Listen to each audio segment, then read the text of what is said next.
Sean una vez más bienvenidos y bienvenidas a este treceavo ciclo de videoconferencias interactivas 2014, denominado Agendas de la Salud Pública, Retos y Prioridades, desde el Instituto Nacional de Salud Pública en la ciudad de Cuernavaca, Morelos. Antes que nada, tengan los saludos del doctor Mauricio Hernández Ávila, que le manda un cordial saludo. Al mismo tiempo, también la secretaria académica, la doctora Laura Magaña Valladares. El día de hoy con el tema la enfermedad de Chagas en México, retos y oportunidades. Tenemos el agrado de que nos acompañe en este día el doctor Celso Ramos García, la doctora Lucelena Vela Baena, el biólogo Marco Campos Salgado, ellos del Servicio de Salud del Estado de Morelos.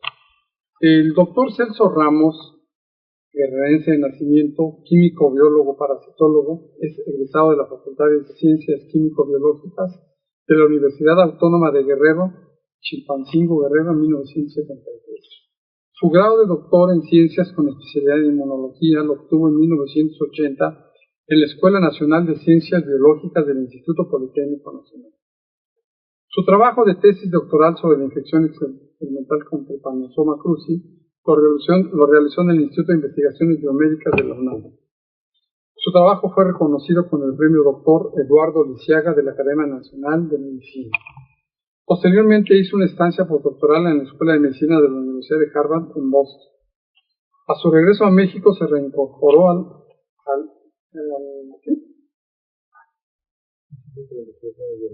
Instituto de Investigaciones Biomédicas de la UNAM, donde inició su trabajo sobre la fiebre del dengue. Obtuvo una beca por la Organización Panamericana de la Salud para hacer un entrenamiento sobre dengue en los Institutos Nacionales de Salud de Estados Unidos, en los laboratorios de San Juan y en Puerto Rico, donde trabajó bajo la dirección de los doctores Gugler y Goro Kuhn. En 1988 se incorpora como investigador al Instituto Nacional de Salud Pública y posteriormente hizo una estancia en Washington, D.C., donde trabaja aspectos moleculares del virus dengue con el doctor Robert Putnam. Más adelante hizo una estancia en el Departamento de Parasitología de la Universidad de Nueva York.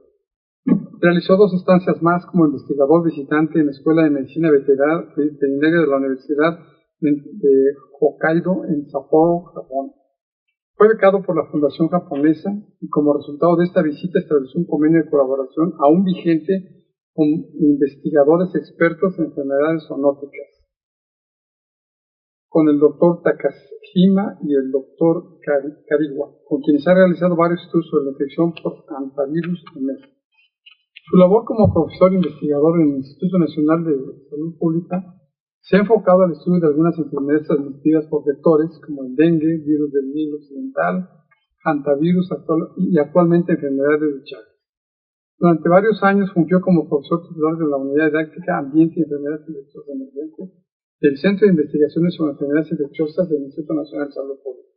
Es también profesor titular del curso Ambiente y Enfermedades y Salud Global del Programa de Salud Global del Instituto Nacional de Salud Pública. Ganó una beca financiada por el Programa de Salud Global del Instituto Nacional de Salud Pública para asistir a la Conferencia Internacional sobre Enfermedades Infecciosas Emergentes que se llevó a cabo en Atlanta, Georgia. Su labor docente ha sido reconocida con la cátedra Miguel Bustamante que otorga el Instituto Nacional de Salud Pública, entre otros. Sus artículos se han publicado en revistas nacionales e internacionales indexadas. Ha sido director de tesis de estudiantes de licenciatura, maestría y doctorado. Funge como revisor de protocolos de investigación de CONACYT, varias instituciones académicas y también como revisor de revistas nacionales e internacionales. En el Instituto Nacional de Salud Pública ha ocupado varios cargos académicos, presidente de las comisiones de ética y bioseguridad, integrante de la Comisión de Investigación y presidente del Colegio de Profesores de Enfermedades Infecciosas. Pertenece al Colegio de Profesores de Enfermedades Infecciosas y del Comité Intercolegiado del Programa de Salud Global del Instituto Nacional de Salud Pública. Es becario del Sistema Nacional de Investigadores desde 1989. Actualmente es el líder de la línea de investigación sobre la enfermedad de Chagas. Pues como ven, bastante extenso todo el currículum del doctor Celso Ramos. Tenemos también a la doctora Lucelena Vela Baena. Ella es médica cirujana por la Universidad Autónoma del Estado de México. Ella también nos acompaña en la mesa. Tiene especialidad en problemas de farmacodependencia por la Universidad Autónoma del Estado de Morelos. Tiene la maestría en Salud Pública en el Instituto Nacional de Salud Pública. Tiene un diplomado en Administración de Servicios de Salud por el Instituto Nacional de Salud Pública. Un diplomado también en Vigilancia Epidemiológica por el mismo instituto. Tiene una experiencia de más de 33 años como médica clínica y 4 años como directora de salud municipal en Zacatepec, en el estado de Morelos, en donde coordina el proyecto Comunidades Saludables para la prevención de la enfermedad de Chagas, denominada Si te pica, te complica. Desde el 2008 a la fecha trabaja como epidemióloga responsable de la Unidad de Vigilancia Epidemiológica en el Hospital de la Mujer de Morelos. Y también nos acompaña en la mesa el biólogo Marco Campo, encargado del programa de Chagas de los Servicios de Salud de Morelos. Pues sin más preámbulos, le damos la palabra al doctor Celso Ramos para que nos haga favor de hacernos la ponencia. Muchas gracias, Enrique. Gracias a todos y a todas quienes nos escuchan a través de la red. Y quiero antes que nada agradecer a mis invitados, a la doctora Roselena Vela, aquí presente, y al biólogo Marco Ocampo de los Servicios de Salud del Estado de Morelos, por esta entusiasta participación en este importante evento. También, y a nombre de ellos, y sin haberlos consultado, pero creo que estarán de acuerdo conmigo, yo quiero dedicar esta ponencia a todos aquellos trabajadores de la salud que se ocupan y preocupan por la enfermedad de Chagas, pero también por aquellas personas que sufren de esta enfermedad o de aquellas que sin saberlo están infectadas y que no tienen acceso a los servicios de salud. Entonces, esta ponencia está dedicada a todos ellos, a trabajadores de la salud que enferman. Hemos llamado a esta presentación el día de hoy, la enfermedad de Chagas en México, retos y oportunidades, y vamos a ir avanzando en este sentido, señalando que el doctor Carlos Chagas hace más de 100 años descubre no solamente el agente causal, sino también a los reservorios, al vector, y describe los primeros casos de enfermedad de Chagas en humanos. Inclusive, históricamente, en 1911, reporta el primer caso de transmisión vertical o congénita. ¿Qué es lo que ha pasado a lo largo de 100 años o más de 100 años del descubrimiento de la enfermedad de Chagas? Bueno, en estas imágenes que estamos viendo podemos señalar que la situación en los países endémicos y no endémicos se ha complicado a pesar de tantos años de estudio y esfuerzo. Creo que no hemos avanzado lo suficiente como para poder decir que la enfermedad de Chagas está controlada, sobre todo en los países altamente endémicos. También es importante señalar que la enfermedad de Chagas se considera hoy día una enfermedad olvidada, una enfermedad rezagada, asociada con la pobreza. Sin embargo, como veremos más adelante, esta enfermedad no necesariamente está ligada a la pobreza, también afecta a zonas urbanas, como lo veremos más adelante. Desde luego ha habido éxitos, ha habido fracasos y también tenemos retos y oportunidades que vamos a ir mencionando a lo largo de la charla. Por ejemplo, aquí tenemos avances en el conocimiento sobre la enfermedad, hay muchos datos sobre la fisiopatología de la enfermedad. Antiguamente se consideraba que la enfermedad de Chagas estaba asociada con la respuesta inmune, cosa que desde luego es posible. Sin embargo, se descuidó mucho el tratamiento parasitológico de esta enfermedad, porque se pensaba que la respuesta inmune era el principal mecanismo que participaba en la patología de esta enfermedad. Decía, es posible que esto ocurra. Sin embargo, habría que considerar que la fisiopatología está asociada básicamente a la presencia del parásito en los diferentes tejidos. También se ha avanzado mucho en el estudio de los parásitos, Trypanosoma cruzi y la agente causal. Sabemos que este parásito tiene una gran diversidad, que tiene tropismo diferente por diferentes órganos y también resistencia a los medicamentos en uso hoy día, que más adelante Marco Ocampo va a abordar en una de sus presentaciones. También ha habido avances en los vectores, tanto en su distribución, su diversidad y desde luego en la prevención y control de los mismos.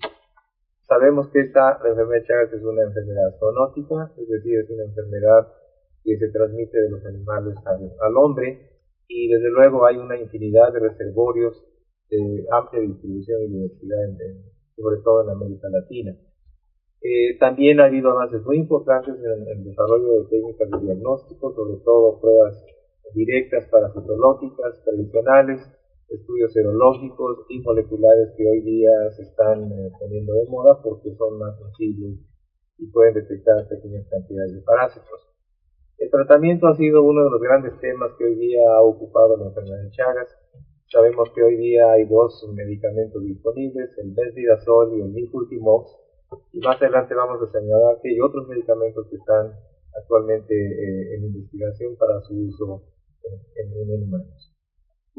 También habría que decir que se ha avanzado mucho en la epidemiología, sobre todo en la distribución, los grupos vulnerables, aquellos determinantes que están asociados con la adquisición de la enfermedad, y sobre todo hacer énfasis que los mecanismos de transmisión han sido ampliamente estudiados, y hoy día se da, por ejemplo, mucha importancia a la transmisión oral, sobre todo en Sudamérica, y al estudio del binomio madre-hijo, que más adelante la doctora Luz Helena Herrera va a abordar con más detalle.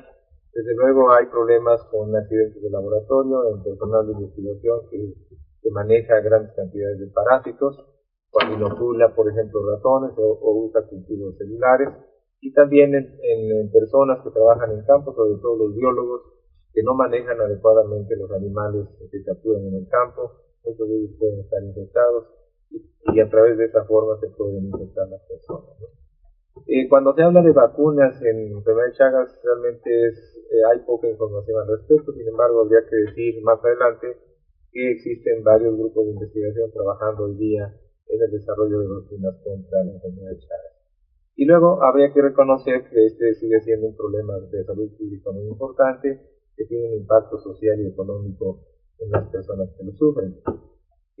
También habría que decir que es importante dar entrenamiento al personal médico que conozca la enfermedad de Chagas para que pueda hacer un diagnóstico clínico epidemiológico en las personas que así lo solicitan, sobre todo en las áreas endémicas. La formación de recursos humanos es fundamental, así como la promoción de la salud. Y desde luego decíamos este gran problema de la producción nacional de medicamentos. México no produce el medicamento, actualmente existen dos países, Brasil y Argentina, que son los únicos que están produciendo medicamentos, y aquí hay una gran necesidad por la cantidad de pacientes que existen en nuestro país, de que México adquiera estos medicamentos a nivel internacional, y en el mejor de los casos que México se comprometa a producir estos medicamentos para tener acceso a ellos. De esto va a hablar Marco Campos más adelante. También se ha visto recientemente la colaboración internacional, principalmente porque, como veremos más adelante, la enfermedad de Chagas se ha convertido en un problema global. Ya no es exclusiva de América Latina, ahora tenemos problemas de Chagas en Norteamérica, sobre todo en Estados Unidos y Canadá, además en Europa y tan lejos como Australia y Japón. Existen desde luego algunos avances en la plataforma de investigación clínica en la enfermedad de Chagas, que recientemente tuvimos una reunión en Ciudad de México y que más adelante vamos a dar algunos detalles. Este es el ciclo biológico de Trypanosoma cruzi, que obviamente es muy complicado. En la parte superior podemos ver el desarrollo del parásito en el vector, la chinche de Sicona, chinche de Zucona, o vinchucas como se le conoce en Sudamérica y en otros países de Centroamérica. Y en la parte de abajo es el desarrollo del parásito en el humano, o bien en los animales domésticos, peridomésticos y sinantrópicos, y esto desde luego es un ciclo sumamente complejo, y esto nos da una idea de la complejidad de la enfermedad de Chagas. En esta imagen podemos ver en la parte de arriba superior de izquierda un cultivo de parásitos, en la parte superior derecha un nido de amastigote, que es la forma intracelular y que es de esa forma como se multiplica el parásito en las células. En la parte de abajo izquierda podemos ver trypanosomas en la circulación sanguínea. De esa forma se hace el diagnóstico parasitológico directo en personas que tienen el parásito en sangre, que están en la fase aguda. En la parte de abajo derecha podemos ver un corte que seguramente es corazón, con un proceso inflamatorio, nidos de amastigotes presentes, y esto es lo que ocurre principalmente en las personas que tienen una afectación crónica de la enfermedad de Chagas. Y para complicar todavía el panorama, el Trypanosoma cruzi, decíamos, es una población altamente heterogénea. Hoy se conocen diversos variantes de Trypanosoma cruzi, conocidos como linajes, y aquí tenemos en principio dos linajes, el linaje 1, Trypanosoma cruzi 1, el linaje 2, los cuales tienen diferente distribución. Y si lo vemos en este mapa, podemos ver que en México se ha descrito principalmente el linaje 1, el linaje 5, y otros linajes que se han descrito recientemente en el estado de Veracruz y en el estado de Oaxaca. Pero si lo comparamos con Sudamérica, vemos que en Sudamérica existe una gran diversidad de linajes, desde el 1 hasta el 6, que ahora se conocen 6 linajes, y esto desde luego complica mucho los aspectos relacionados con el diagnóstico, relacionados con la preparación de vacunas, etcétera. Entonces estamos ante un problema todavía mucho más complejo y esto representa un gran reto para la salud pública. Aquí podemos ver en este mapa la distribución de los diferentes linajes, desde el linaje 1 hasta el linaje número 6, y debo resaltar, como ya dije, en México predomina el linaje número 1. ¿Por qué es importante reconocer al linaje? ¿Qué nos indica el linaje? Pues son variantes de Trypanosoma cruzi que pueden estar relacionados con el tropismo, es decir, ¿por qué en México abundan más los casos de cardiopatía chagásica y menos los casos, por ejemplo, de afectación de esófago o de colon? Posiblemente se deba a que tenemos la presencia de Trypanosoma cruzi linaje 1 con un tropismo muy marcado hacia el corazón, y esa pudiera ser una razón por la cual vemos más casos de cardiopatía chagásica crónica. Las vías de transmisión de Trypanosoma cruzi son muy variadas, ya las hemos mencionado, aquí solamente a manera de resumen. Decíamos, la principal es la vía vectorial, como ya lo mencioné, a través de la transfusión de sangre, que cada vez es menor la incidencia de casos porque se hace el tamizaje de las unidades de sangre, sobre todo en zonas endémicas. La congénita o vertical, que la doctora Vela va a abordar más adelante. La contaminación de alimentos se requiere por vía oral, sobre todo en países de Sudamérica, y como ya decíamos, pueden ocurrir accidentes de laboratorio en personas que manejan aparatos. Existen dos fases de la enfermedad: la fase aguda, que tiene una ventana de oportunidad relativamente corta, de 3 a 6 meses, y es precisamente en la fase aguda donde el tratamiento con los medicamentos que ya señalé pueden ser más eficientes para curar al paciente. Hay varios signos y síntomas que pueden indicar la infección de las personas. En la imagen de arriba podemos ver un signo de Romaña, que es una inflamación de ambos párpados, y eso indica vía de entrada del parásito, Trypanosoma cruzi, a través de la mucosa del ojo. O bien en la piel, en la parte de abajo, tenemos mucha goma de induración que indica la penetración del parásito a través de la piel. Entonces, si en estos signos no son identificados por el personal médico, pues estos casos pueden avanzar de la fase aguda a las siguientes fases, que es la indeterminada y la crónica.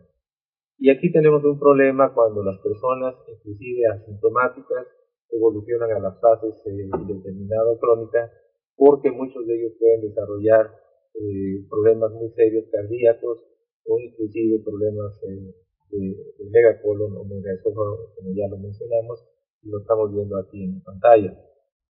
Estos son algunos ejemplos de teatóminos que son responsables de la transmisión de Trypanosoma cruzi a los animales y al hombre. Aquí, por ejemplo, en el estado de Morelos tenemos 3 especies que predominan: Teratoma palidipenis, Teratoma dimidiata y Barberi. Sin embargo, hay una gran diversidad de estos artrópodos en el resto del país. Ya señalábamos hace un momento los reservorios, que es una gran diversidad de animales, tanto domésticos, que conviven muy cercanamente con el hombre, sobre todo el perro y el gato, animales silvestres, como podemos ver en el lado izquierdo de la imagen, y animales sinantrópicos, que es precisamente esos animales silvestres que conviven más cerca con las personas. Y obviamente esto representa un riesgo para la adquisición de una enfermedad. Uno de los estudios que se han hecho, o muchos estudios que se han hecho principalmente en Sudamérica, es la investigación del perro como reservorio de Trypanosoma cruzi. Y recordemos ahora que muchas personas que seguramente nos están escuchando conviven con el perro como mascota, y que hay que tener mucho cuidado porque los perros, cuando conviven con chinches infectadas dentro del hogar o en el patio, se pueden infectar y con esto favorecer la infección en las personas con quienes conviven, sobre todo con los niños. Actualmente hemos concluido un estudio de investigación en el laboratorio donde hemos demostrado la presencia de anticuerpos contra Trypanosoma cruzi en perros que hemos colectado de aquí de Cuernavaca, de varias clínicas de Cuernavaca, y además un estudio que estamos realizando en colaboración en el estado de Veracruz nos han demostrado la presencia de anticuerpos contra Trypanosoma cruzi en estos animales. Debo mencionar que no hemos actualmente detectado al parásito en la sangre, porque no tenemos todavía establecido la técnica para hacerlo, pero seguramente algunos de estos animalitos están infectados, inclusive algunos fallecen por problemas cardíacos, como sucede con el caso de los humanos. Y bueno, aquí el doctor Beyer publicó en Lancet en 2007 esta frase que me llamó mucho la atención y me gusta, y por eso la quiero compartir con ustedes, donde dice: el diagnóstico y el tratamiento para cada paciente afectado con enfermedad de Chagas es un imperativo moral y representa una prioridad de un derecho humano. Es decir, las personas infectadas tienen el derecho de ser atendidas y ser diagnosticadas y tratadas con el medicamento adecuado. En un momento más el doctor Marco Campo va a abordar el tema. Desde luego hay varias formas para hacer el diagnóstico. Ya mencionábamos los estudios parasitológicos directos, los estudios inmunológicos, los estudios moleculares. Y aquí yo sí quisiera resaltar que, dado que la Red Nacional de Laboratorios Estatales de Salud Pública tienen los equipos para hacer las técnicas moleculares del PCR, o reacción en cadena de la polimerasa, sería muy recomendable que cada uno de estos laboratorios, sobre todo en las zonas endémicas, pudieran tener implementada esta técnica para detectar la Trypanosoma cruzi, sobre todo en los recién nacidos que nacen de madres seropositivas, porque es muy posible que los bebés que nacen de estas mamás estén infectados desde el momento del nacimiento. Y no hay forma de hacer un diagnóstico sensible más que la observación directa de sangre del bebé, observación directa en el microscopio, donde se puede observar o no la Trypanosoma cruzi. No se puede hacer el estudio serológico porque recordemos que los anticuerpos que tienen los niños fueron recibidos por la madre, y solamente se recomienda la detección de anticuerpos después del octavo o noveno mes de nacimiento del bebé. Existen diferentes formatos para hacer el estudio serológico, desde las técnicas de ELISA, que se usan generalmente como tamizaje, y algunas otras como pruebas confirmatorias, como es el caso de la inmunofluorescencia indirecta o el Western blot en otros casos. Y bueno, como decía, la técnica de PCR o reacción en cadena de la polimerasa está actualmente en estudio en varios países, y esta publicación, para los que están interesados, es de Alejandro Schickman de Argentina, donde encabeza el estudio de un grupo internacional para evaluar la reacción en cadena de la polimerasa como un método para la detección de Trypanosoma cruzi en la sangre en pacientes con enfermedad de Chagas. Este es un trabajo que está publicado en PLOS Neglected Tropical Diseases del 2011.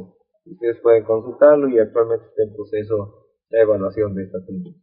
Le voy a ceder ahora la palabra al maestro Marco Ocampo, quien va a abordar el caso del tratamiento de la enfermedad de Chagas de los pacientes con la misma.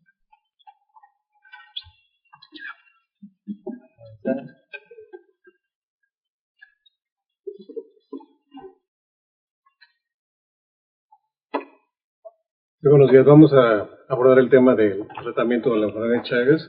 Todo esto es basado en los lineamientos y las normas, sobre la norma oficial mexicana número 32 de vigilancia epidemiológica y tratamiento de la enfermedad de Chagas.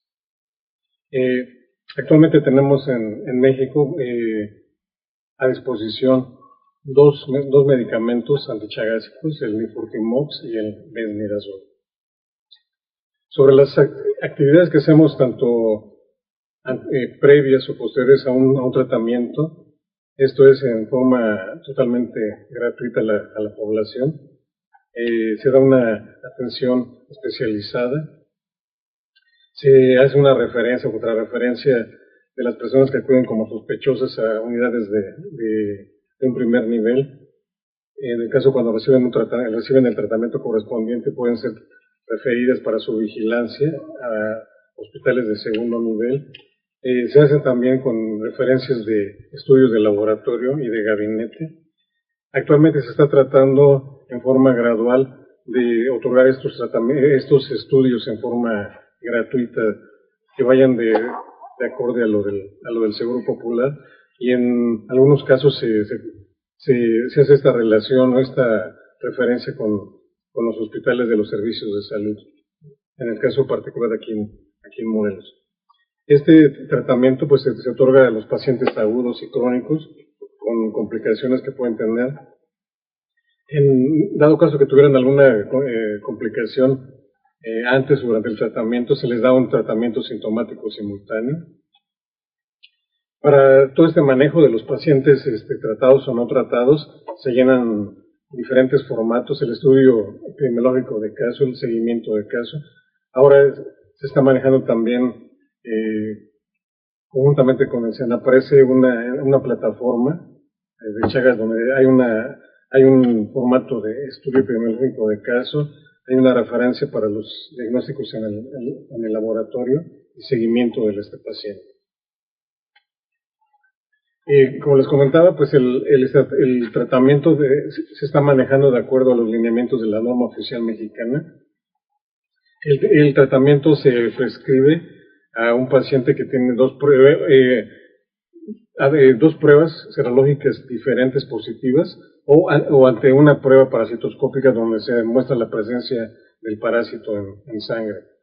También se está otorgando el tratamiento en pacientes hasta los 70 años. Todo esto con una capacidad de diagnóstico oportuna y de calidad. Esto basado en las diferentes capacitaciones que se da en los servicios de salud y con la coordinación de otras instancias como el Seguro Social, el ISSSTE, SEDENA, etcétera. Y todo esto va en relación precisamente a la formación de grupos de médicos y paramédicos que tengan una capacidad clínica para un buen diagnóstico oportuno y manejo de un tratamiento. ¿Quiénes son las personas a que se les otorga el tratamiento de Chagas o se les puede dar un tratamiento? Pues al 100% de los casos agudos, casos congénitos, casos crónicos indeterminados, como decíamos, hasta los 70 años. Ha habido algunas excepciones, por ejemplo, aquí en el estado se ha dado un tratamiento hasta personas de cerca de los 80 años. En los casos por transfusión sanguínea en la fase aguda, en casos por trasplante de órganos y como comentaba el doctor Celso, se ha otorgado tratamientos a personas que han tenido accidentes de laboratorio, los cuales han resultado positivos. ¿Cuáles son las piedras que tenemos en el camino, los obstáculos que no nos han permitido tener a disposición u otorgar este tratamiento? Como comentaba el doctor Celso, pues no hay una disponibilidad completa del medicamento específico en México. Sin embargo, como referencia, en el caso particular del estado de Morelos, en varias ocasiones hemos hecho la compra directa del Bendinazol, anteriormente a Roche Argentina. En 2010 lo hicimos a través de un distribuidor con laboratorios La FAPE de Brasil y actualmente ya en este 2014 tenemos las dos presentaciones de Bendinazol para adulto y Bendinazol pediátrico, con buenas noticias que está en la aduana de la Ciudad de México y en unos cuantos días esperemos resolver unos trámites administrativos, tengamos a la mano este medicamento para poderlo otorgar a la población que lo requiera. Algo que también en algunos momentos nos ha dificultado es la falta de recursos económicos, un presupuesto suficiente para tener un diagnóstico oportuno y seguimiento de los pacientes. Algo muy importante que creo es parte de esta conferencia que se está haciendo y otras futuras y reuniones con diferentes instancias como el Instituto de Salud Pública, Instituto de Cardiología, las universidades, etcétera, es la formación de un grupo de médicos que tengan una cierta especialidad en el manejo y seguimiento de los pacientes chagásicos. En el estado de Morelos hemos tenido algunas iniciativas, estamos dando cursos en forma anual, donde tenemos cierta interrelación con el Instituto de Salud Pública, con Cardiología, con el Instituto de Nutrición y la UNAM, con apoyo también del SENAPRESE, donde la idea es tener un grupo de médicos que pueda darle un seguimiento de especialidad tanto a pacientes que han sido tratados como a los no tratados. Y como les comentaba, pues hay la disposición de los dos medicamentos que se pueden adquirir ya sea por por donaciones de la OPS a través del Senaprese o por compras directas con la FAPE Brasil. Ahorita ya hay otro laboratorio en Argentina que lo está produciendo. Las dosis de Bendidazol a menores de 10 años, 10 miligramos por kilogramo de peso, en dos dosis diarias por 60 días, de 12 a 18 años de 5 a 7 miligramos, 19 y más años de 5 miligramos. Aquí habla de un rango de 90 días, pero nosotros nos vamos a pegar en los dos medicamentos a lo que está establecido por la norma oficial mexicana, es manejar los dos medicamentos por 60 días. En algunos casos, esto ya de considerar más días de tratamiento tendría que ser bajo una consulta o un acuerdo con algún grupo de médicos donde pudiera participar un médico internista, un cardiólogo, para ver si hay una posibilidad de aumento en el días de este tratamiento. En el caso de Nifurtimox también estamos hablando en menores de 10 años, de 15 a 20 miligramos por kilogramo de peso, un promedio de 3 dosis al día. Ahí también nos iríamos únicamente a los 60 días, de 11 a 16 años, de 12.5 a 15 miligramos, de 17 y más, 8 a 10 miligramos por 60 días. Creo que estas dosis son las que están manejando en Sudamérica, pero en el caso particular en México tenemos que basarnos con los lineamientos de la norma oficial mexicana. Bueno, pues aquí es esta misma información.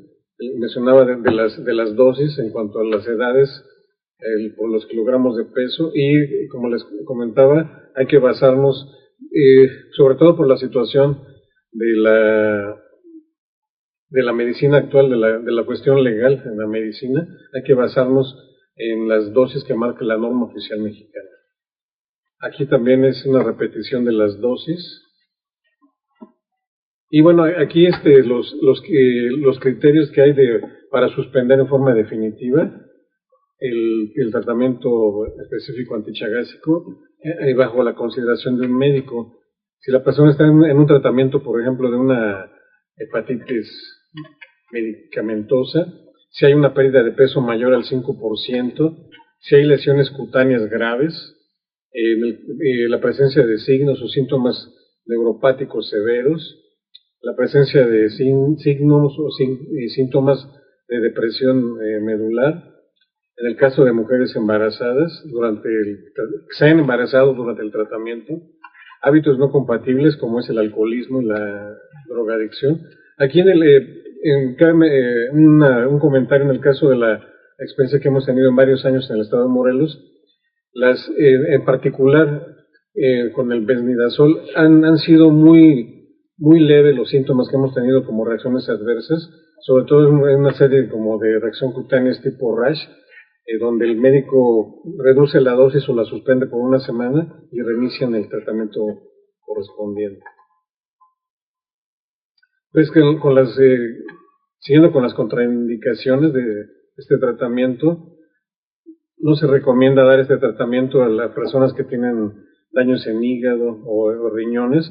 Actualmente, como les comentaba, se ha logrado con un apoyo de un techo presupuestal el canalizar a los pacientes candidatos de recibir un tratamiento chagásico para que les hagan una prueba de funcionamiento hepático y una biometría hemática, una química sanguínea, una placa de tórax, etcétera, para ver que si este paciente está en inicio de una fase indeterminada o una fase crónica, o tuviera algún problema que se fuera a incrementar dándole este tratamiento.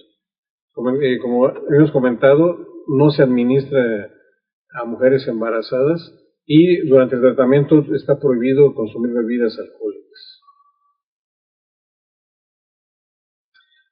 Comentaba el doctor Celso Ramos sobre otros medicamentos que se están haciendo estudios en Sudamérica, en Venezuela, Argentina, Brasil, creo que hay unos avances interesantes con ozoconazol en estudios de laboratorio.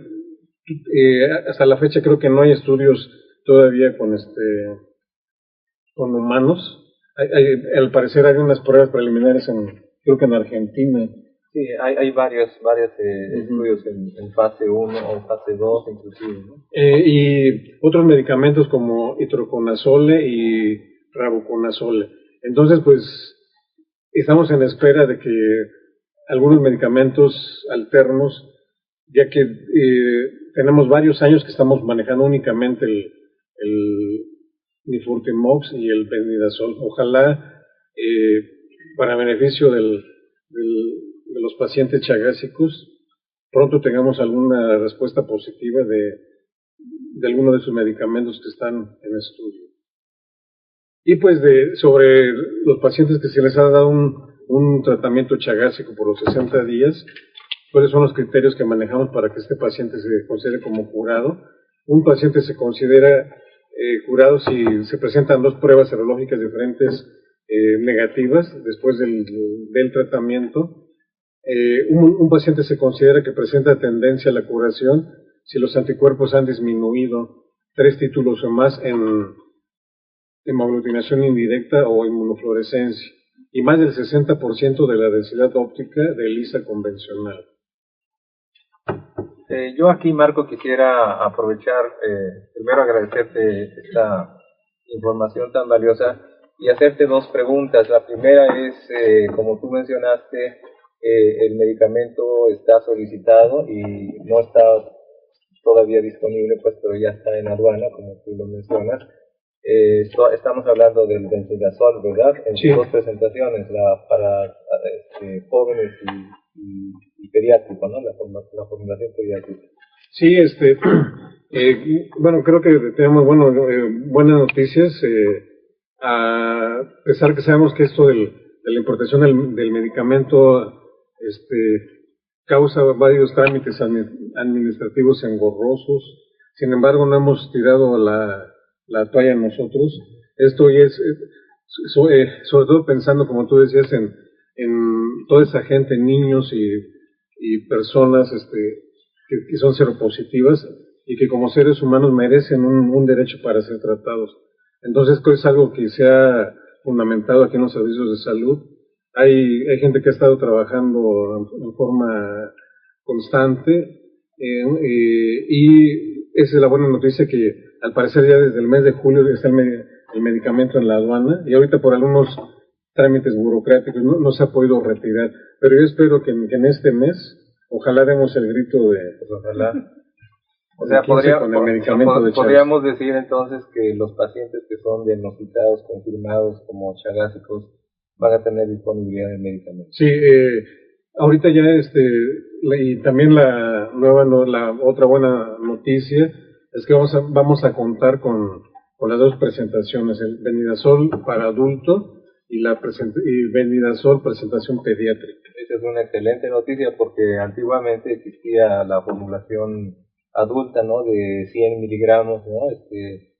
Ranurado, bigranurado, y entonces ahí pues es muy difícil poder calcular Sí. la dosis. Ahora, creo que la presentación pediátrica viene a 12.5 miligramos. Exactamente. Ok. Y la otra pregunta, cuando tú hablas de curación, yo creo que aquí hay mucha controversia en decir cuándo un paciente está curado, porque no es suficiente que un paciente tome el medicamento como le indica el personal médico y que se lo concluyó exitosamente durante los 60 días y decir el paciente está curado. Yo diría el paciente ha cumplido su tratamiento.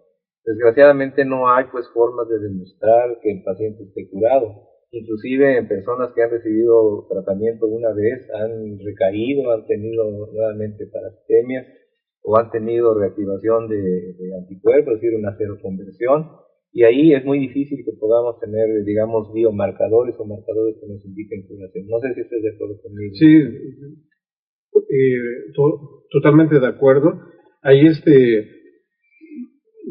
desafortunadamente no tenemos esto por escrito, pero creo que es una buena señal de que varios casos los empecemos a referenciar o a hacer una publicación con una recopilación de varios años que tenemos casos tratados desde 15 años o más aquí en el estado de Morelos, y donde podremos buscar esta referencia, igual basado en cierta literatura de Argentina o Brasil, donde hacen referencia que ellos han encontrado pacientes con una conversión seronegativa por hasta 5 o 7 años posteriores a uno o dos tratamientos. Entonces creo que desafortunadamente en México no tenemos publicaciones o estudios hechos sobre el seguimiento de pacientes ya tratados y para ver en cuánto tiempo hubo esa seroconversión. Sí, porque es posible que una persona adulta que sea tratada, como tú lo indicas, siga siendo serológicamente positivo, ¿no? Y eso no quiere decir necesariamente que esté infectada, pero tampoco podemos decir que está curada definitivamente. Entonces yo creo que aquí hay varios criterios que hay que tomar en cuenta, pero yo creo que la noticia más importante que nos acaba de dar Marco es la disponibilidad de las dos presentaciones, la forma pediátrica y la forma para adultos, ¿no? Y eso es una gran adelanto. Yo le pediría a la doctora Vela que es otra participante del foro, si tiene alguna pregunta, alguna cuestionamiento sobre el tema que estamos abordando, como esto es interactivo, lo podemos hacer, ¿no? Si tiene alguna pregunta a Marco, adelante, con toda libertad lo podemos hacer para poder enriquecer pues, esta videoconferencia. Pues solamente que es muy importante que se cuente con el medicamento, ya que una vez que se diagnostica el paciente, el inicio de manera oportuna es fundamental para ello, y el contar con el apoyo a través de las jurisdicciones sanitarias para nosotros como hospitales es un apoyo muy importante, y la gran noticia es saber que ya se tiene el medicamento disponible también en forma pediátrica. Estamos nosotros, más adelante hablaremos de ello. Sí, bueno, yo agradezco mucho a Marco esta información que nos ha dado, y desde luego me llama mucho la atención cuando él habla de posibles tratamientos mixtos, ¿no? Es decir, a lo mejor si el Nifurtimox o el Dronidazol no funcionan adecuadamente, pudiera hacerse una mezcla de estos. Esto se hace en otros países, por supuesto, ¿no? Bueno, aquí nosotros tenemos, yo creo, unas 2 o 3 experiencias cuando tuvimos algunas reacciones adversas, como sobre todo, recuerdo hace algunos años de una niña que fue con precisamente Pemidazol y se le cambió el medicamento por Nifurtimox. Al parecer hubo una buena respuesta y ya no hubo una contraindicación. Sin embargo, es importante checar la literatura, porque yo recuerdo una presentación del doctor Pedro Reyes de cardiología. Él mencionaba que cuando un enfermo de Chagas presenta una reacción adversa a cualquiera de los medicamentos, ya sea Bendidazol, Nifurtimox, sería muy difícil que no presentara la misma reacción con el otro medicamento. Por supuesto. Y bueno, ante esto hay, pues, como están viendo en pantalla, actualmente el desarrollo de muchos productos naturales, sobre todo de plantas. Y recordemos que México tiene una amplia biodiversidad en plantas medicinales. Desde hace muchos años esto lo sabemos y hay grupos de investigación trabajando en ese sentido con el objetivo de encontrar medicamentos de origen natural que pudieran coadyuvar al tratamiento de estos pacientes. Pero no solamente productos naturales, existen otros, por ejemplo aquí lo que decíamos hace un momento del estudio de los biomarcadores. Hay unos biomarcadores como son el PK11, PKF11, el EPR2, el TGP63 y el HP70.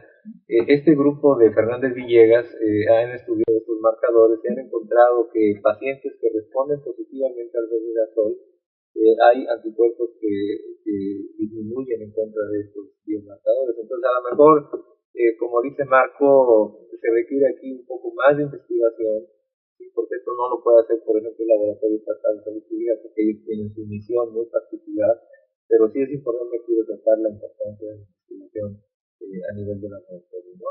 Y así hay otros marcadores, por ejemplo, que está abajo, el trabajo de Thomas, que está señalado en la parte de abajo, donde ellos estudian alguna proteína en particular, como es la TCCA2, donde ellos encuentran algunos marcadores que son exclusivos de la fase crónica y no así de la fase aguda. Entonces yo creo que el reconocer estos biomarcadores es muy importante sobre todo para orientar al médico en su tratamiento, ¿no? Y bueno, hay nuevos medicamentos que están en desarrollo, no solamente derivados de productos naturales, sino también los que ya Marcos mencionó. En la parte de arriba ya son los que hemos abordado, del Migralol y Mifeprimox, y otros que están en estudio experimental, en fase 1, en fase 2, en humanos, como es el caso del Fluconazol, el caso del Rabuconazol o el D1224, que había muchas expectativas sobre este medicamento.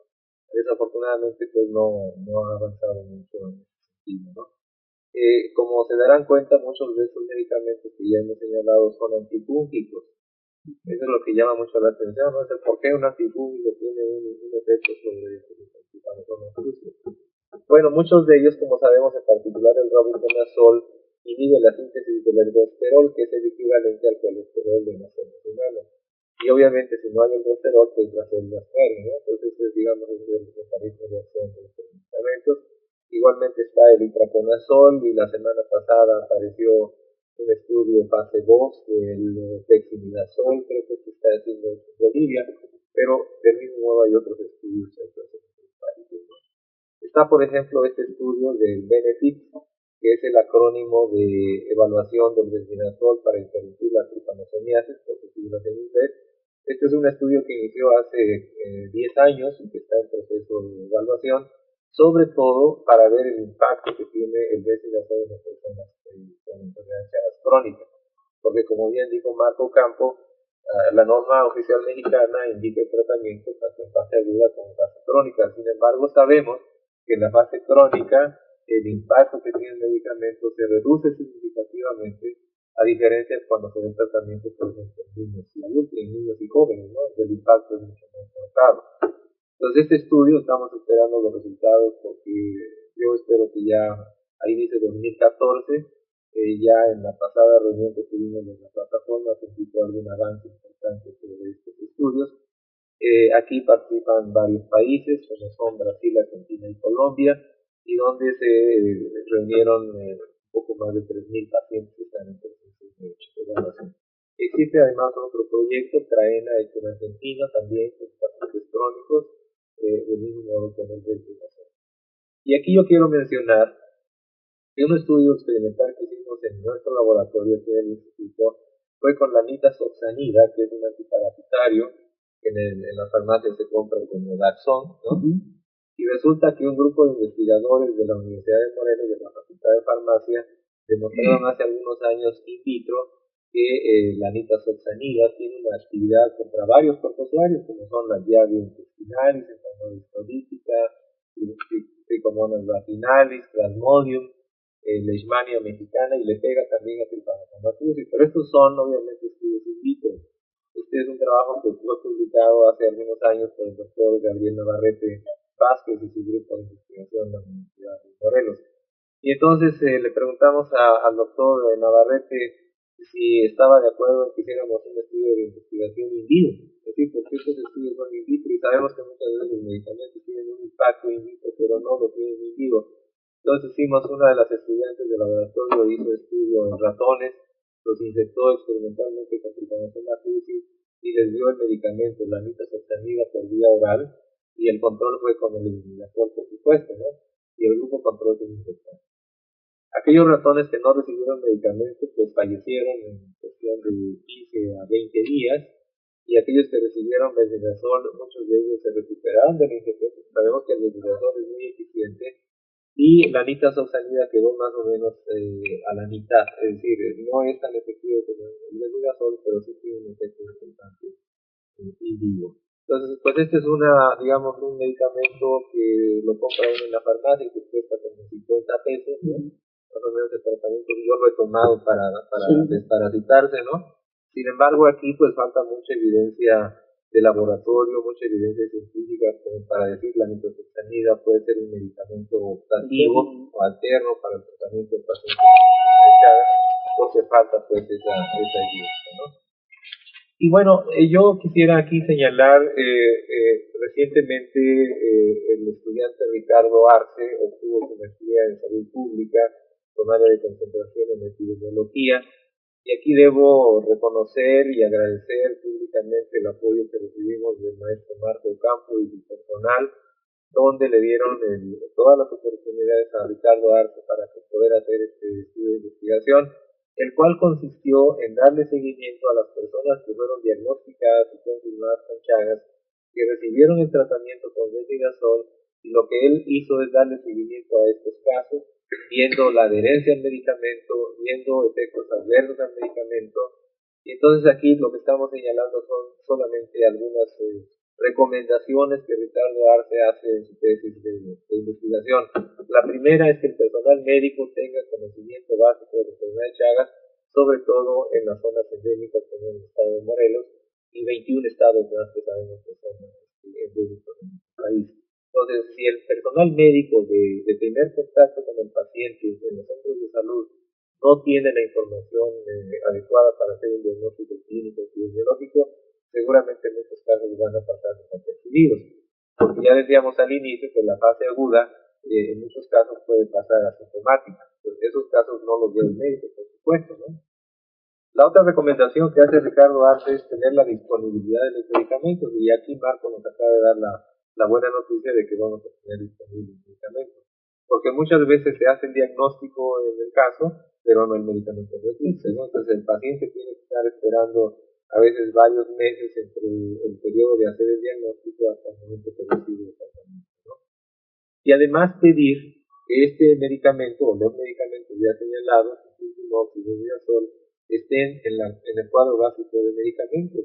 La enfermedad de Chagas no está considerada en el Seguro Popular, que mucha gente tiene Seguro Popular, pero la enfermedad de Chagas no está en la lista del Seguro Popular, y por supuesto los medicamentos tampoco están en el cuadro básico de medicamentos. Entonces, si esos medicamentos estuvieran ahí, pues sería muy importante para que las personas que tienen Seguro Popular tuvieran el acceso al medicamento. Por otro lado, otra recomendación que hace Ricardo Arce es que se haga el registro de los casos. Muchas veces no se hace adecuadamente el registro de los casos. Vigilar, por supuesto, la adherencia, los efectos adversos y las evaluaciones clínicas que se deben hacer y del laboratorio a todos los casos. Porque muchas veces el médico, y aquí Marco no me va a dejar mentir, se le entrega el medicamento al enfermo y se le dice, tómeselo durante 60 días de acuerdo a lo que lo marca la norma, y al final de su estudio, de su tratamiento, le podemos hacer un estudio clínico de laboratorio para ver si hubo alguna alteración en alguna de sus funciones, ¿no? Yo creo, Marco, aquí sí me gustaría tener tu opinión, porque no sabemos realmente si los casos que están en tratamiento, antes del tratamiento, durante y después del tratamiento, se hacen evaluaciones clínicas de laboratorio. Sí, como comentaba, por lo menos en los últimos 3 años se ha dado un soporte a estas evaluaciones en cuanto a clínicas y de laboratorio. Como comentaban, la problemática es que la enfermedad de Chagas no está dentro del catálogo del Seguro Popular. Sin embargo, en los servicios de salud Morelos se ha tratado de buscar otras alternativas paralelas. Como les comentaba, desde el año pasado y 2013 y otra 2014, se ha logrado canalizar a los pacientes candidatos para el tratamiento chagásico, que se les hagan al principio los estudios de laboratorio y de gabinete en los hospitales de los servicios de salud. En el caso que ahorita en 2014 ya hay un presupuesto, hay un acuerdo económico con un tercero, donde los pacientes son referidos a un laboratorio particular en las 3 jurisdicciones sanitarias del Estado. Se hacen las pruebas de laboratorio, química sanguínea, etcétera, y la prueba de funcionamiento hepático. En el caso ya de la placa de tórax y el electrocardiograma, se realizan en nuestros hospitales. Y en cuanto quiero mencionar en cuanto al tratamiento, el medicamento es manejado a través de una unidad médica en el centro de salud, donde se hace una vigilancia semanal por lo menos. Lo ideal sería diaria, cada tercer día. Sin embargo, hay pacientes que si viven muy cerca de un centro de salud, pues, se puede hacer esta referencia o relación. pero sin embargo en el 100% de los otros casos, la vigilancia y el manejo del medicamento es en forma semanal en los centros de salud. Entonces es otra excelente noticia de que los pacientes pueden ser, digamos, enviados a un laboratorio, un tercero, ¿no? Para que se le hagan esas evaluaciones de laboratorio y puedan funcionar, ¿no? Otra recomendación que hace Ricardo Arce en su trabajo es que se facilite la comunicación entre las instituciones del sector salud. Es decir, aquí estamos, por ejemplo, 3 instituciones representando aquí en la videoconferencia, ¿no? Esto es muy enriquecedor, Enrique, que estemos aquí 3 instituciones y que nos estemos poniendo de acuerdo o que discutamos pues sobre el proceso en el caso de tratamiento de los pacientes, ¿no? También recomienda que pudiera existir algún manual de atención y seguimiento del paciente. Creo que no hay, Marco, un manual para el personal médico que le indique los pasos a seguir, una ruta crítica, es decir, desde el momento en que yo le doy el tratamiento al paciente, hay una ruta crítica que debe seguirse. Creo que no hay ese manual, pues vale la pena que no, hay ciertos lineamientos que se manejan en la norma oficial mexicana, o hay un manual de vigilancia de la enfermedad de Chagas que está en preliminares para que están impresos por parte de Senapres. Yo creo que esto es una buena apertura y yo daría la invitación a los futuros tesistas de una maestría en salud pública, donde nosotros sugerimos ellos hagan una tesis o una intervención, pero que sea algo aplicable. Como tú lo mencionas, sería algo muy bueno, muy importante, que algún tesista en la maestría de salud pública que de ahí pudiera nacer o salir este manual de atención y seguimiento al paciente. Dentro de los servicios de salud tenemos más o menos un programa, no oficial, pero sí está estandarizado en todas las áreas de vigilancia epidemiológica jurisdiccionales en el caso de los hospitales, donde a través del Comité Estatal de Vigilancia Epidemiológica hay reuniones cada 2 meses y se dan, y en el caso de que surgiera algún parámetro, una indicación nueva para este rubro, se comentan estas reuniones. A mí me parece importante la opinión de Marco, desde luego, y vamos a seguir trabajando en ese sentido. A mí me parece que el trabajo que hizo Ricardo Arce con el apoyo de ustedes, Marco, es un trabajo inédito, porque yo, a menos que tú sepas de algún estudio parecido de seguimiento, a pesar de que aquí fueron pocos casos por razones de tiempo, fueron 20 casos solamente a los que Ricardo le dio seguimiento. Y la última recomendación que me parece importante, ya lo habíamos señalado, es que se disminuya el tiempo entre el diagnóstico de la enfermedad de Chagas y el momento en que el paciente recibe el tratamiento, porque él encontró inclusive de hasta varios meses en que no recibió el tratamiento, por alguna razón, ¿no? Pero entonces se trata aquí de reducir el tiempo entre el diagnóstico y el recibir el tratamiento. Una pregunta. Una pregunta, doctor. Se lo digo porque a mí me lo han hecho aquí los alumnos, de primer día. El estado de Morelos siendo un estado endémico de Chagas, ¿qué porcentaje tiene o tiene usted un acercamiento de la chinche esta de famosa? ¿Cuántos de ella está contaminada por el parásito? Y por otro lado, también quería preguntarle, ¿cuál es el porcentaje de cura con los tratamientos que mencionan? Bueno, si tienen algún... En cuanto a la presencia del parásito en chinches, podríamos hablar más o menos en los últimos 5 años entre un 40 y 60% de chinches infectadas aquí en Morelos. O sea que es muy alta, ¿no? La prevalencia. Es muy alto. Y pues, como sabemos, como se menciona, es un estado endémico, tanto por la presencia del vector transmisor como de enfermos confirmados. En cuanto a la segunda pregunta, no tenemos exactamente un dato del porcentaje de cura. Ha habido resultados muy ambiguos, pero sí tenemos varios casos, sobre todo en niños y adolescentes, donde ha habido una seroconversión. Hubo un caso que recuerdo que por presión de la mamá, Era un paciente del Seguro Social, recuerdo, en los años 90, tenía 15 años, muy joven. Por parte de la Secretaría, fue creo hasta un caso extremo porque en aquel entonces únicamente se manejaba el Infurquimox, que nos proporcionaba el Senapresa, que anteriormente era la Dirección General de Medicina Preventiva en México. Por ciertas situaciones creo que finalmente se le dieron como 3 tratamientos, y creo que realmente eso pudo haber causado hasta un daño, no sé, clínico en el joven. Sin embargo, sabemos que, bueno, yo no soy médico, pero en lo que he leído, las experiencias que nos han comentado personas que han trabajado sobre Chagas, los niños y jóvenes tienen menos complicaciones con los medicamentos Chagas. Entonces, este joven, después de varios años, bueno, más o menos calculo como 3 años, tuvo una seroconversión completa. Negativa. Sí, negativa. O sea, que hay evidencia de Sí, entonces ahí y tenemos otros casos con el otro medicamento, con Bendidazol, que se han seronegativizado en este caso.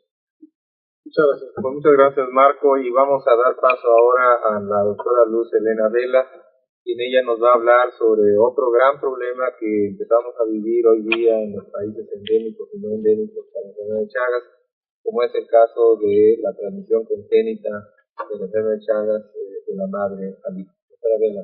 Gracias. Bien, pues ya lo decía el doctor Celso, desde 1911 con el doctor Chagas se empezó a estudiar la transmisión congénita y aquí vemos varios estudios que se han realizado en todos estos años hasta el 2012, que se siguen realizando estudios por Varona y Vilar en Argentina. Existen factores de riesgos para la transmisión congénita. Estos pueden ser factores socioeconómicos, las madres que viven o migran de zonas endémicas, las madres que viven o migran de áreas con alta transmisión, los hijos previos que pudo haber tenido la mamá infectada, madres con altas parasitemias, madres con respuesta inmune alterada al parásito y aquellos pacientes que tienen una coinfección con VIH y paludismo. Factores que determinan la transmisión congénita, bueno, dependiendo de la fase de la enfermedad, el estado inmunológico de la madre y del bebé, la historia obstétrica de la mamá, las condiciones fisiológicas de la placenta, la carga parasitaria y la diversidad de los parásitos. He visto que, pues no, afortunadamente, la transmisión congénita no es en todos los pacientes, aun cuando la mamá esté positiva. No todos los pacientes se contaminan y esto se debe precisamente a estudios que refieren estas situaciones, ¿no? Dependiendo de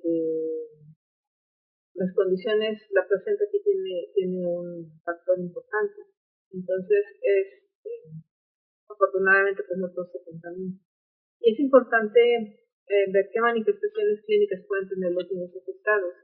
Se dice que aquellos niños que tienen una afectación pues van a ser niños que nacen prematuros, generalmente antes de la semana 37. Niños con bajo peso al nacer o bien que tuvieron un retardo en el crecimiento. También son niños que presentan valores bajos de Apgar y con frecuencia síndromes de afectación respiratoria, como síndrome de dificultad respiratoria al nacimiento. Niños que pueden tener hepato o esplenomegalia o que presentan datos de ictericia o púrpuras, edemas, anemias, trombocitopenia, incluso habría que estudiar a los niños que presentan hidrops y que presentan problemas de edemas pues graves.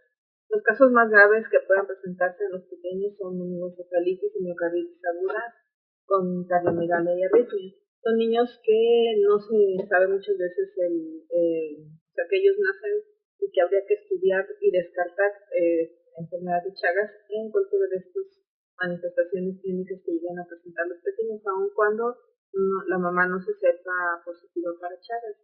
Estamos sabiendo que vienen de una zona endémica, estamos obligados a descartar Chagas ante la presencia de cualquiera de estas.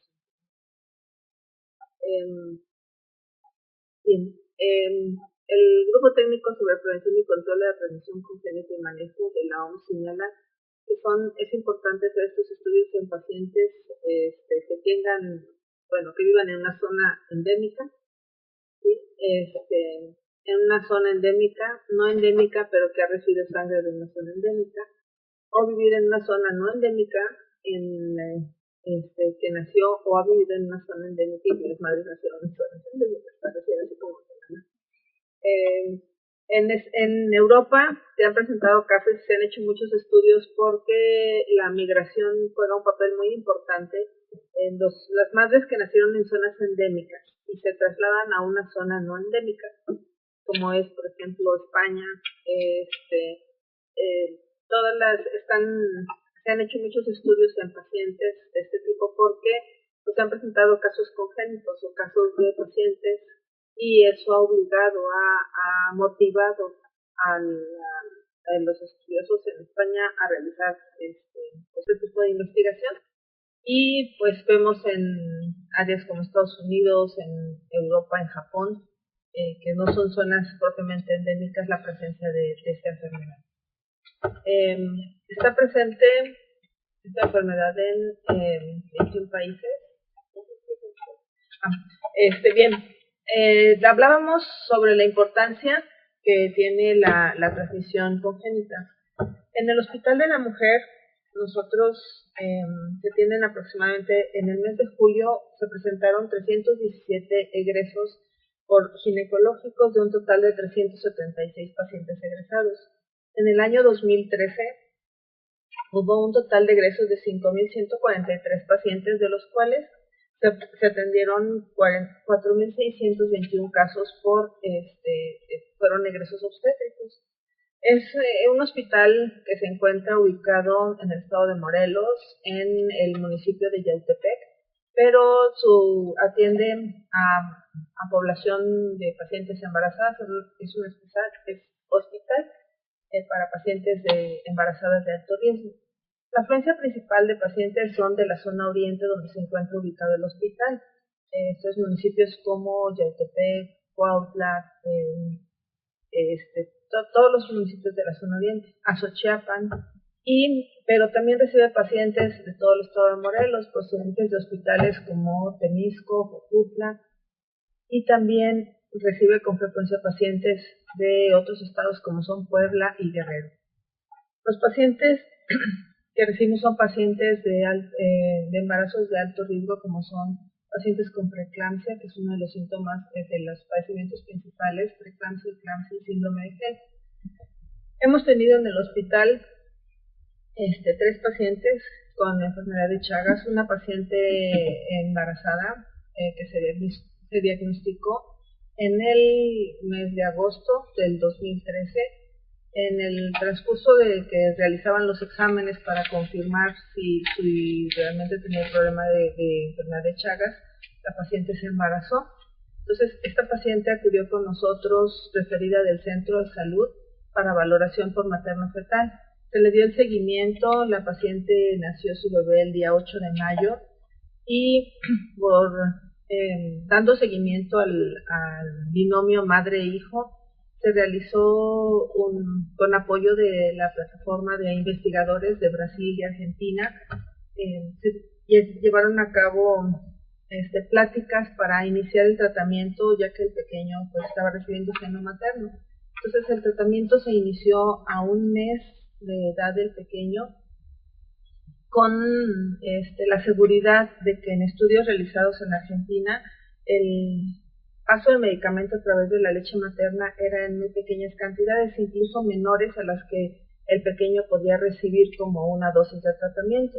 Y como ya lo dijeron el biólogo Marco y el doctor Celso, el medicamento en los niños es muy noble, generalmente no se presentan efectos secundarios, y hay estudios que señalan que los niños que reciben el tratamiento antes del año de edad son niños que prácticamente tienen una curación completa.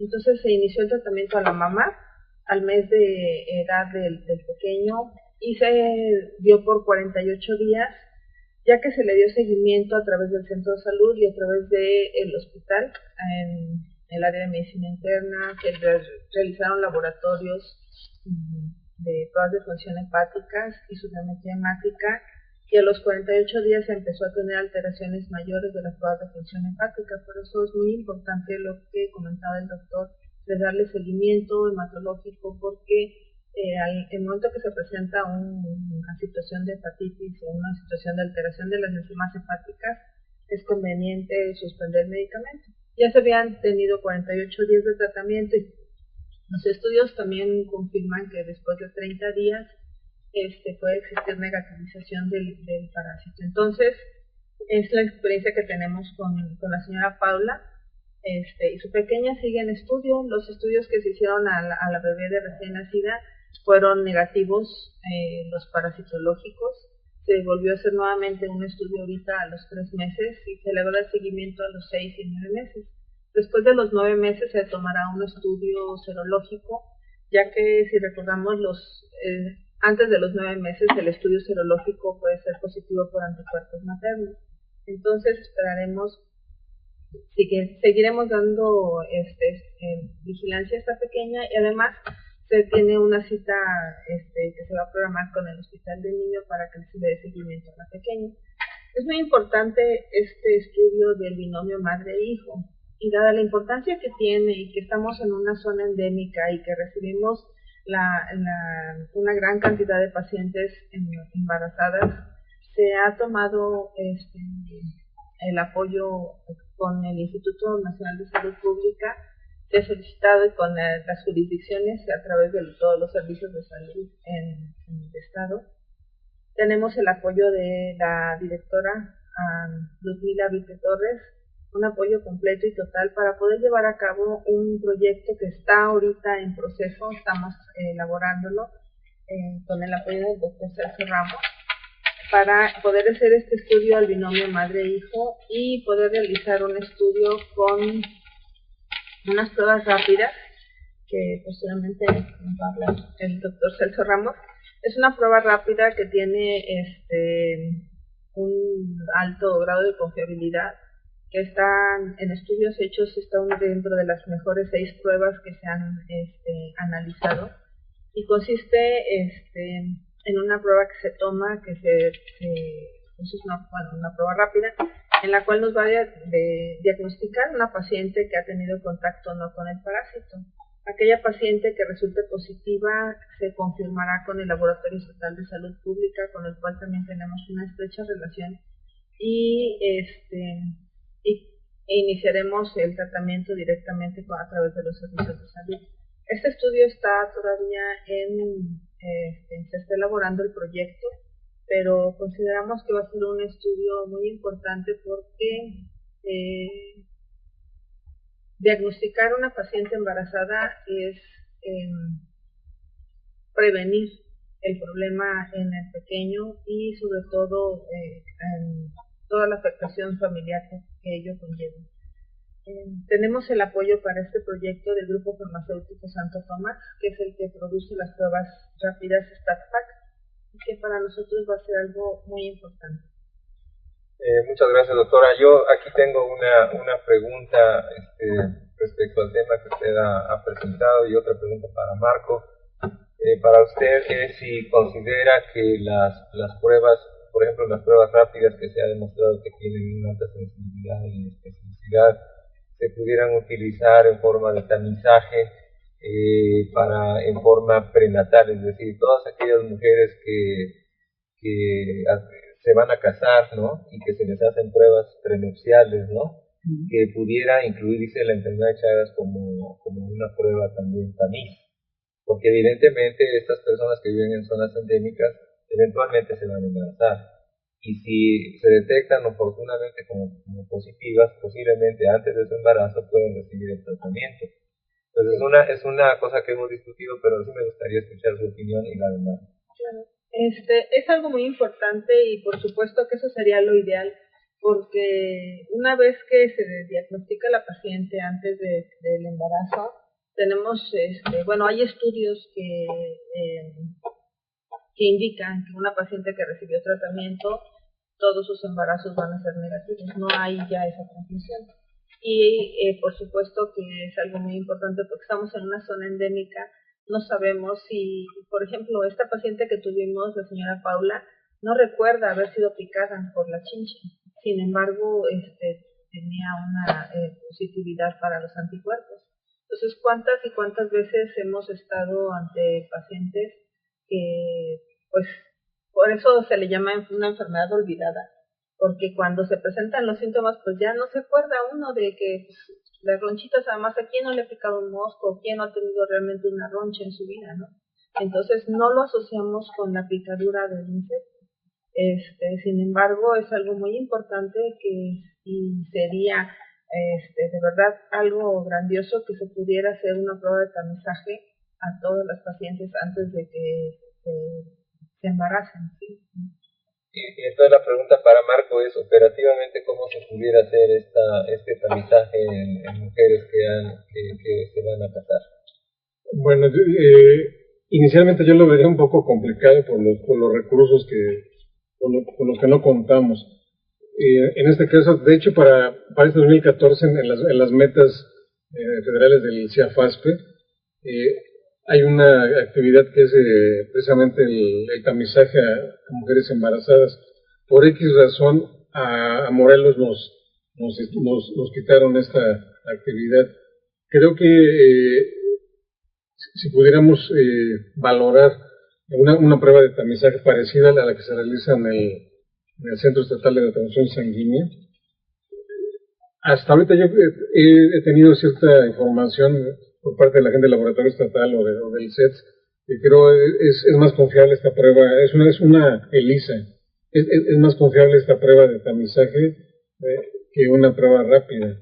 Entonces, tal vez lo que podríamos orquestar para este siguiente año 2015, iniciar un tipo de muestreo en los hospitales y tal vez tomando como referencia el Hospital de la Mujer, para hacer un número de tamizajes a las mujeres embarazadas.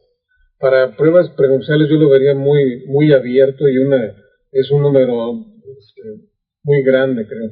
Entonces creo que aún en el de mujeres embarazadas en Morelos también es muy alto el índice de mujeres embarazadas y creo que podría ser un muestreo, y eso va a depender de los recursos que tengamos para el próximo año. Sí, pero yo creo que podríamos empezar con la mujer embarazada, ¿no? A través del Hospital de la Mujer, y más adelante poder conseguir recursos para hacer un estudio piloto en mujeres que se hacen una prueba de tamiz, ¿no?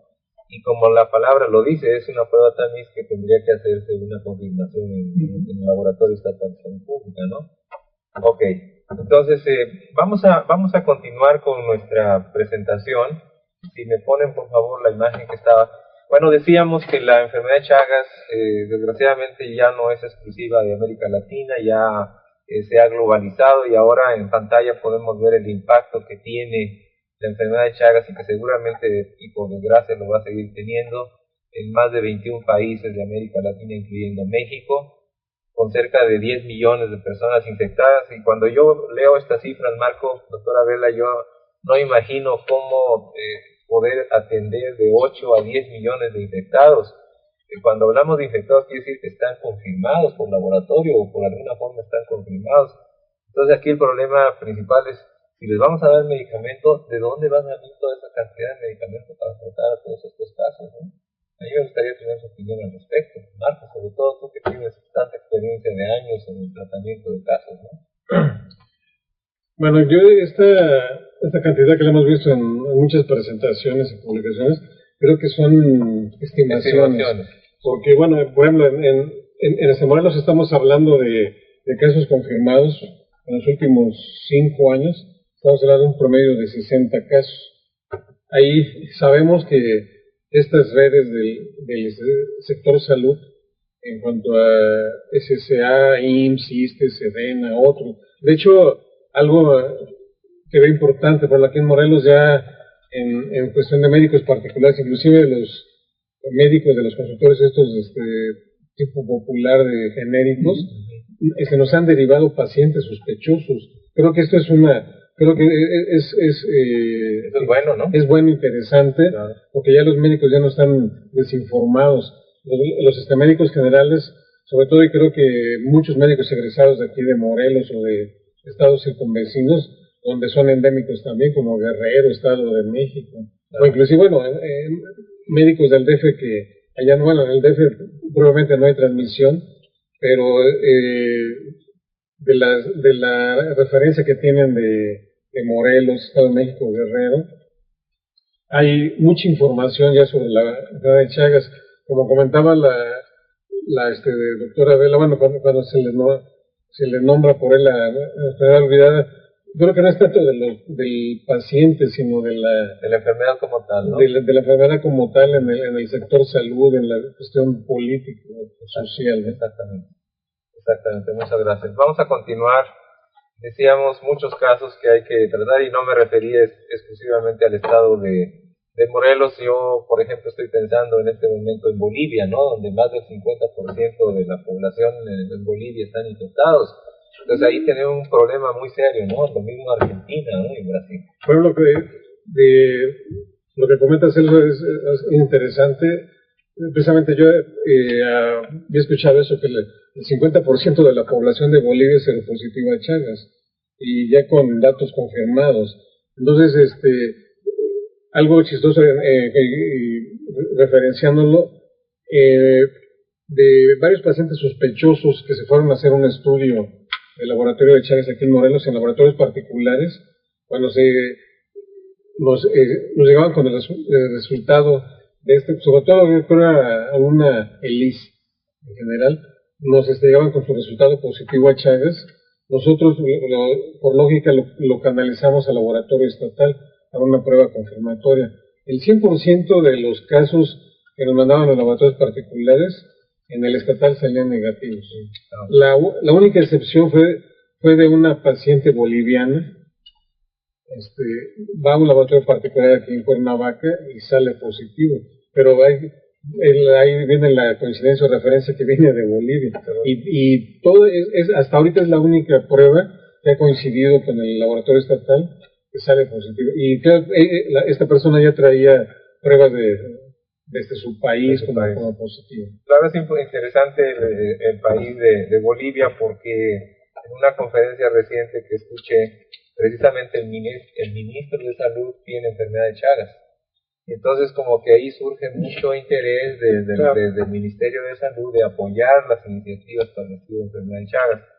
Yo no quiero decir con esto de que en México algún funcionario de alto nivel deba tener Chagas, pero yo creo que con toda la información que estamos discutiendo aquí, debe haber alguien que tenga la sensibilidad suficiente para decir, Morelos, siendo un estado pequeño, cercano al Distrito Federal, altamente turístico, ¿no? Es un estado endémico, debemos darle la importancia que esto amerita, ¿no?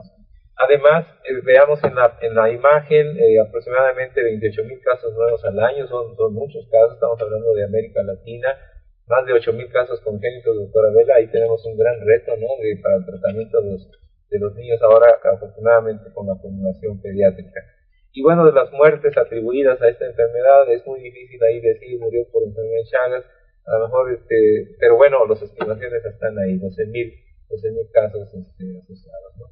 Este es un mapa donde habla de la distribución de enfermedad de Chagas del lado izquierdo, del lado derecho la distribución de los diferentes teatóminos responsables de la transmisión de la enfermedad de Chagas, y en la parte de medio abajo es México, con las zonas donde tenemos mayor prevalencia de casos.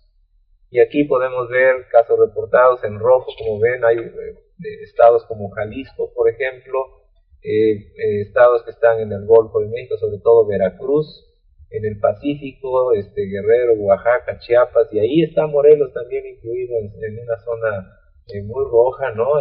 Chiapas, el estado de Campeche, Tabasco y desde luego la península de Yucatán.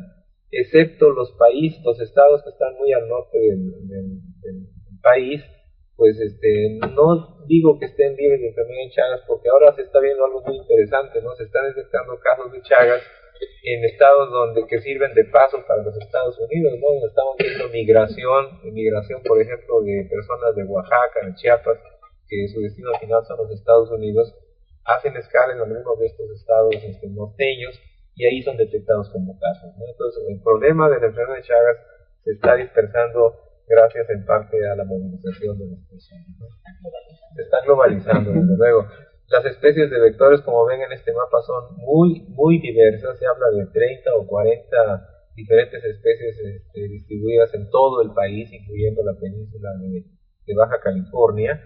Sin embargo, y afortunadamente, pues no todas son transmisoras de la enfermedad de Chagas.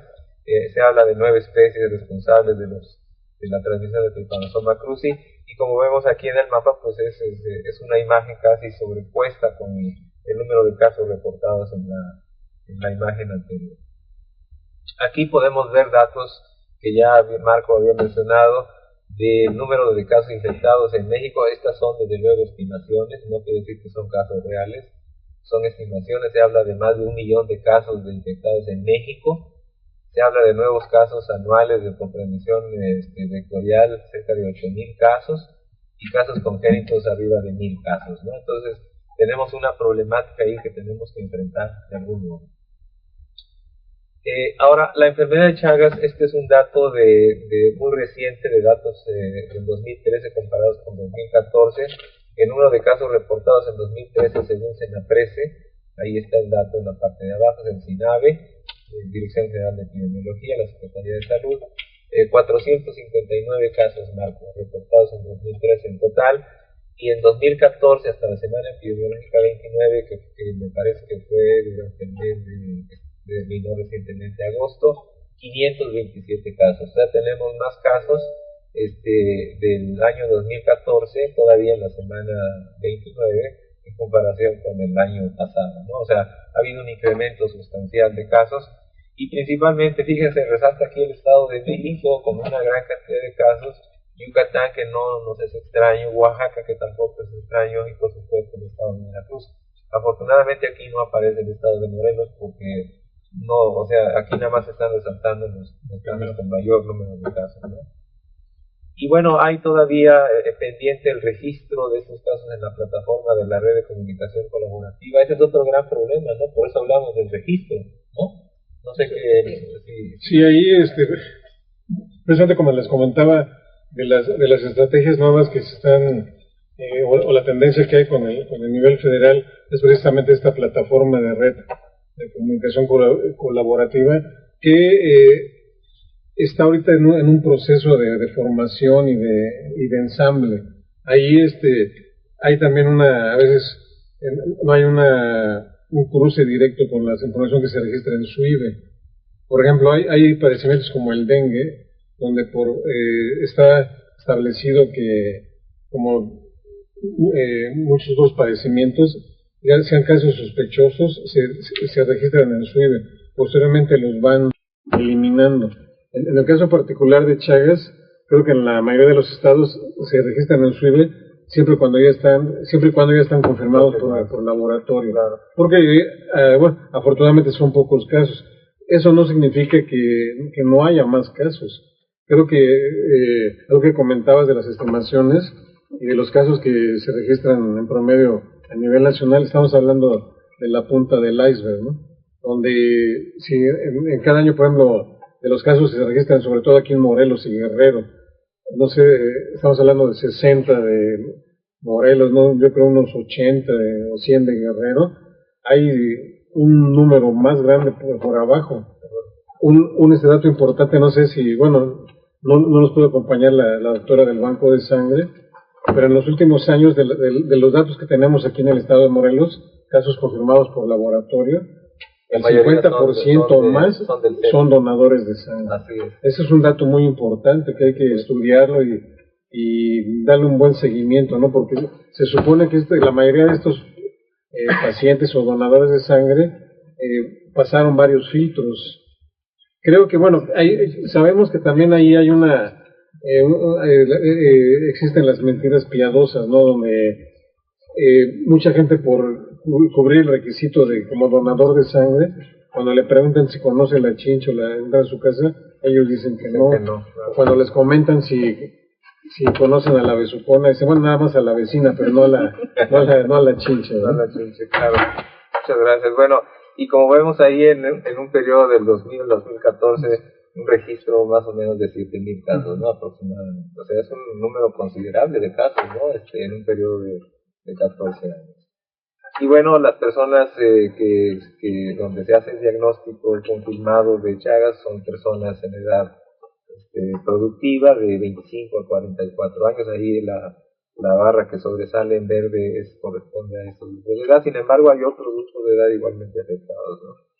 Y bueno, desde luego la Secretaría de Salud, como cabeza de sector, es la que reporta el mayor número de casos de Chagas, y le siguen pues otras como el Seguro Social, ISSSTE, Sedena y otras, ¿no?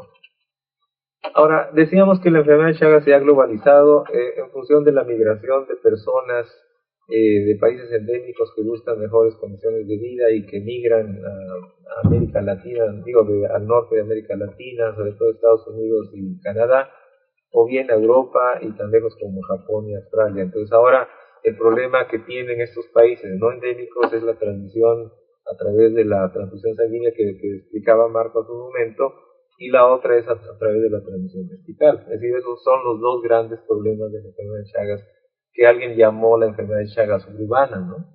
Porque son esos mecanismos donde no existe la chinche besucona, pero hay otras formas de transmisión de la enfermedad de Chagas. Aquí yo quiero agradecer públicamente la aportación que hizo la doctora Julieta Rojo, es la directora del Centro Nacional de la Transfusión Sanguínea, y que muy amablemente pedí autorización para utilizar estas imágenes que ella muy gentilmente me envió para otra presentación. Y bueno, aquí en este mapa en los Estados Unidos se señala los casos donde ha habido transfusión o riesgo de transfusión sanguínea de donantes seropositivos para la enfermedad de Chagas. Ya mencionaba la doctora Vela diferentes pruebas de laboratorio que se utilizan para hacer el diagnóstico, de acuerdo a la norma oficial mexicana 253 del 2012. Esto es una actualización del Centro Nacional de la Transfusión Sanguínea. Desde luego la prueba tamiz que se usa es el ELISA, y luego hay otras pruebas confirmatorias con diferentes principios de acuerdo a lo que recomienda la Organización Mundial de la Salud. Y bueno, de 559 bancos de sangre registrados en el país, la quinta parte de ellos pertenecen a la Secretaría de Salud, es decir, 102 bancos de sangre, 75 pertenecen al Instituto Mexicano del Seguro Social, 55 al ISSSTE, y privados, aquí me llama mucho la atención, Marco, 257 bancos privados, eso es más o menos el 50%.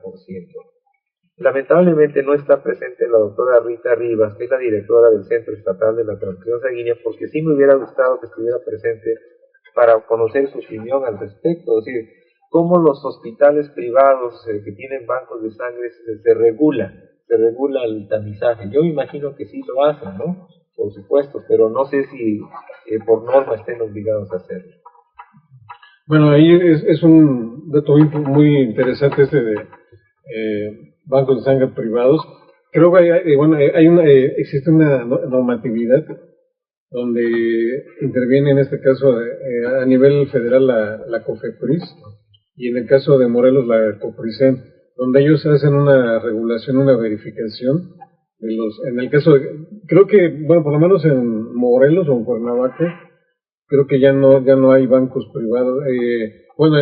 Fuera del sector salud, lo único que yo conozco es la Cruz Roja Mexicana, y sin embargo ellos están en coordinación con el CES, y hay hacen la prueba de tamizaje de Chagas. Entonces creo que ahí sería importante e interesante que la COFEPRIS a nivel federal nos diera esta información de cuáles son las normas o procedimientos o vigilancia que ellos hacen con los bancos de sangre privados. Desde luego. Ahora, como vemos en la lista, pues hay una gran cantidad de instituciones que tienen bancos de sangre, y por supuesto hacen el tamizaje para enfermedad de Chagas, y aquellos que cumplen, y pues son afortunadamente la mayoría de ellos que cumplen el tamizaje, ¿no? Aquí podemos ver por estado, y bueno, el promedio, si quitaran la imagen del lado derecho, por favor, para que veamos el total, es más o menos de .7, si no mal recuerdo, no, .53 la prevalencia en los diferentes bancos de sangre. Sin embargo, este es un promedio y podemos ver que hay estados que tienen tamizajes altos, prevalencias altas, como es el estado de Hidalgo, con 1.7.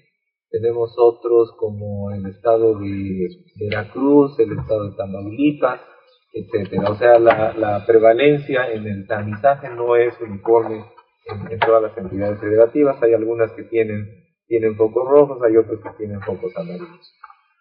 Y bueno, esto es por sector, decíamos, participan, como ya decía Marco, Cruz Roja, en los centros estatales de la transfusión sanguínea, la Secretaría de la Defensa Nacional, el DIF, el IMSS, el ISSSTE, Marina, Pemex, algunos privados, como ya decíamos, y la Secretaría de Salud y algunos estudios en algunas universidades.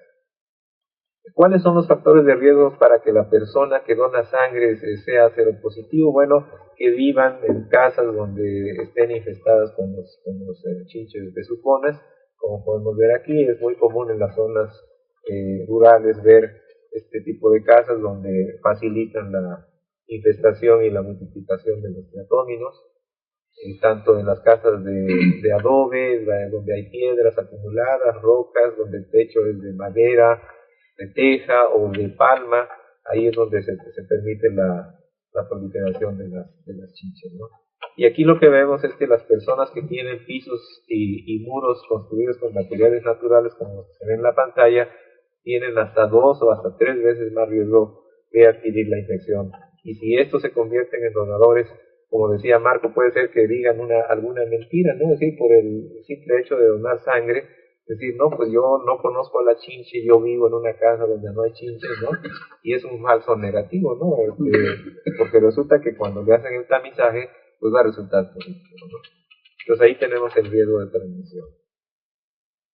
Estas no me detengo mucho porque son imágenes donde hay muchos datos, pero en esta sí me quiero detener un poco porque en la parte extrema derecha, en rojo, está la prueba rápida de StatPac, que ya mencionó la doctora Vela, y que cuando se tomaron 20 pruebas, 20 sueros de personas reactivas y no reactivas, y se probaron con diferentes técnicas rápidas, como están señaladas en la parte de arriba, incluyendo StatPac, todas ellas tienen una concordancia muy elevada, lo cual quiere decir que las pruebas rápidas, por lo menos estas 6 que mencionó la doctora Vela, pudieran ser de gran utilidad como tamizaje. Yo no las consideraría como una prueba confirmatoria, sino como una prueba de tamiz para que estas pasaran después al Laboratorio Estatal de Salud Pública. Creo que ese es el acuerdo que tenemos, ¿no? Ahora, ¿qué pasa con los países no endémicos? Bueno, sabemos que en los países no endémicos, la distribución de teatóminos es universal, sin embargo, no todos son susceptibles de transmitir Trypanosoma cruzi. Hay casos adquiridos, por ejemplo, en viajeros que van a América Latina y regresan infectados, y esto representa, desde luego, nuevos retos para países no endémicos. Seguramente aquí está cambiando el patrón epidemiológico de la enfermedad de Chagas, y que en los países donde llegan los migrantes, sobre todo en España, por ejemplo, en Italia, en Francia, en Alemania, representan problemas realmente importantes económicos, sociales, inclusive políticos, ¿no? Entonces decíamos que en estos países no endémicos los principales riesgos de transmisión es a través de la transfusión sanguínea, algún trasplante de órganos, que son los menores, pero sobre todo la transmisión congénita. Y desde luego aquí Rodríguez Coura, el doctor José Rodríguez Coura de Brasil, señala mucho que hay que fortalecer lo que se llama la medicina del viajero, ¿no? Es decir, el viajero, cuando no solamente el que va a zonas endémicas para fiebre amarilla, ¿no?, que se recomienda que se tenga que vacunar, sino también cuando decirle, bueno, va a viajar a un país endémico con enfermedad de Chagas, debe tener esta y esta otra observación, indicación, precauciones, ¿no?, al respecto. Y bueno, el doctor Gabriel Schmunis publicó hace ya algunos años este trabajo en memoria del Instituto Osvaldo Cruz de Río de Janeiro, donde habla justamente de la epidemiología de la enfermedad de Chagas en países no endémicos, y yo invito a las personas que están interesadas en este tipo de estudios a que puedan leer ese trabajo de Gabriel, que es muy interesante al respecto. Bueno, entonces en este mapa podemos ver la distribución de casos en los Estados Unidos, en Canadá, en Europa y en otros países. Aquí, por ejemplo, el doctor Rodríguez Coura habla de que en los Estados Unidos puede existir hasta más de 300,000 personas infectadas. Sin embargo, información reciente habla de hasta de 1 millón de casos de personas infectadas. La mayoría de ellos obviamente son personas migrantes, ¿no? O familiares de migrantes. Canadá, cerca de 6.000 casos. Europa, ven ustedes ahí más de 80.000 casos, donde hablamos de Bélgica, España, Francia, Italia, Inglaterra, Suiza, Alemania, Austria, Croacia, Dinamarca, Noruega, Portugal, Rumania y Suecia. O sea, prácticamente donde van los migrantes latinoamericanos con problemas de Chagas, los detectan allá. Y ahora lo que están haciendo es haciendo tamizaje precisamente de esas personas que llegan, ¿no? Obviamente hay muchos que son ilegales, y en esas personas ilegales entonces no se puede hacer el tamizaje, y puede ser que se conviertan en donadores de sangre donde no hay tamizaje para la enfermedad de Chagas. Japón también está aquí incluida con más de 3.000 casos, y Australia con más de 1.500 casos. Este es un mapa de los Estados Unidos. En amarillo rojo se indican las zonas donde se han detectado casos de enfermedad de Chagas, sobre todo en migrantes. Esta es la frontera sur de los Estados Unidos, frontera con México. Y este trabajo me llama mucho la atención porque son vectores que se detectaron en algunos condados en el estado de Texas. Este trabajo fue publicado en 2009 y vean ustedes, dice presencia de teatóminos en 97 de 257 condados en los Estados Unidos, esto es en el estado de Texas, e infectados en 48 condados. O sea que es una gran cantidad de condados donde han encontrado teatomas infectados con Trypanosoma cruzi. De 241 especies colectadas, más del 50% estaban infectadas con Trypanosoma cruzi. No estamos hablando de México, estamos hablando del sur de los Estados Unidos, particularmente en el estado de Texas. Lo cual quiere decir que Estados Unidos no está exento de que tenga casos autóctonos de enfermedad de Chagas, ¿no?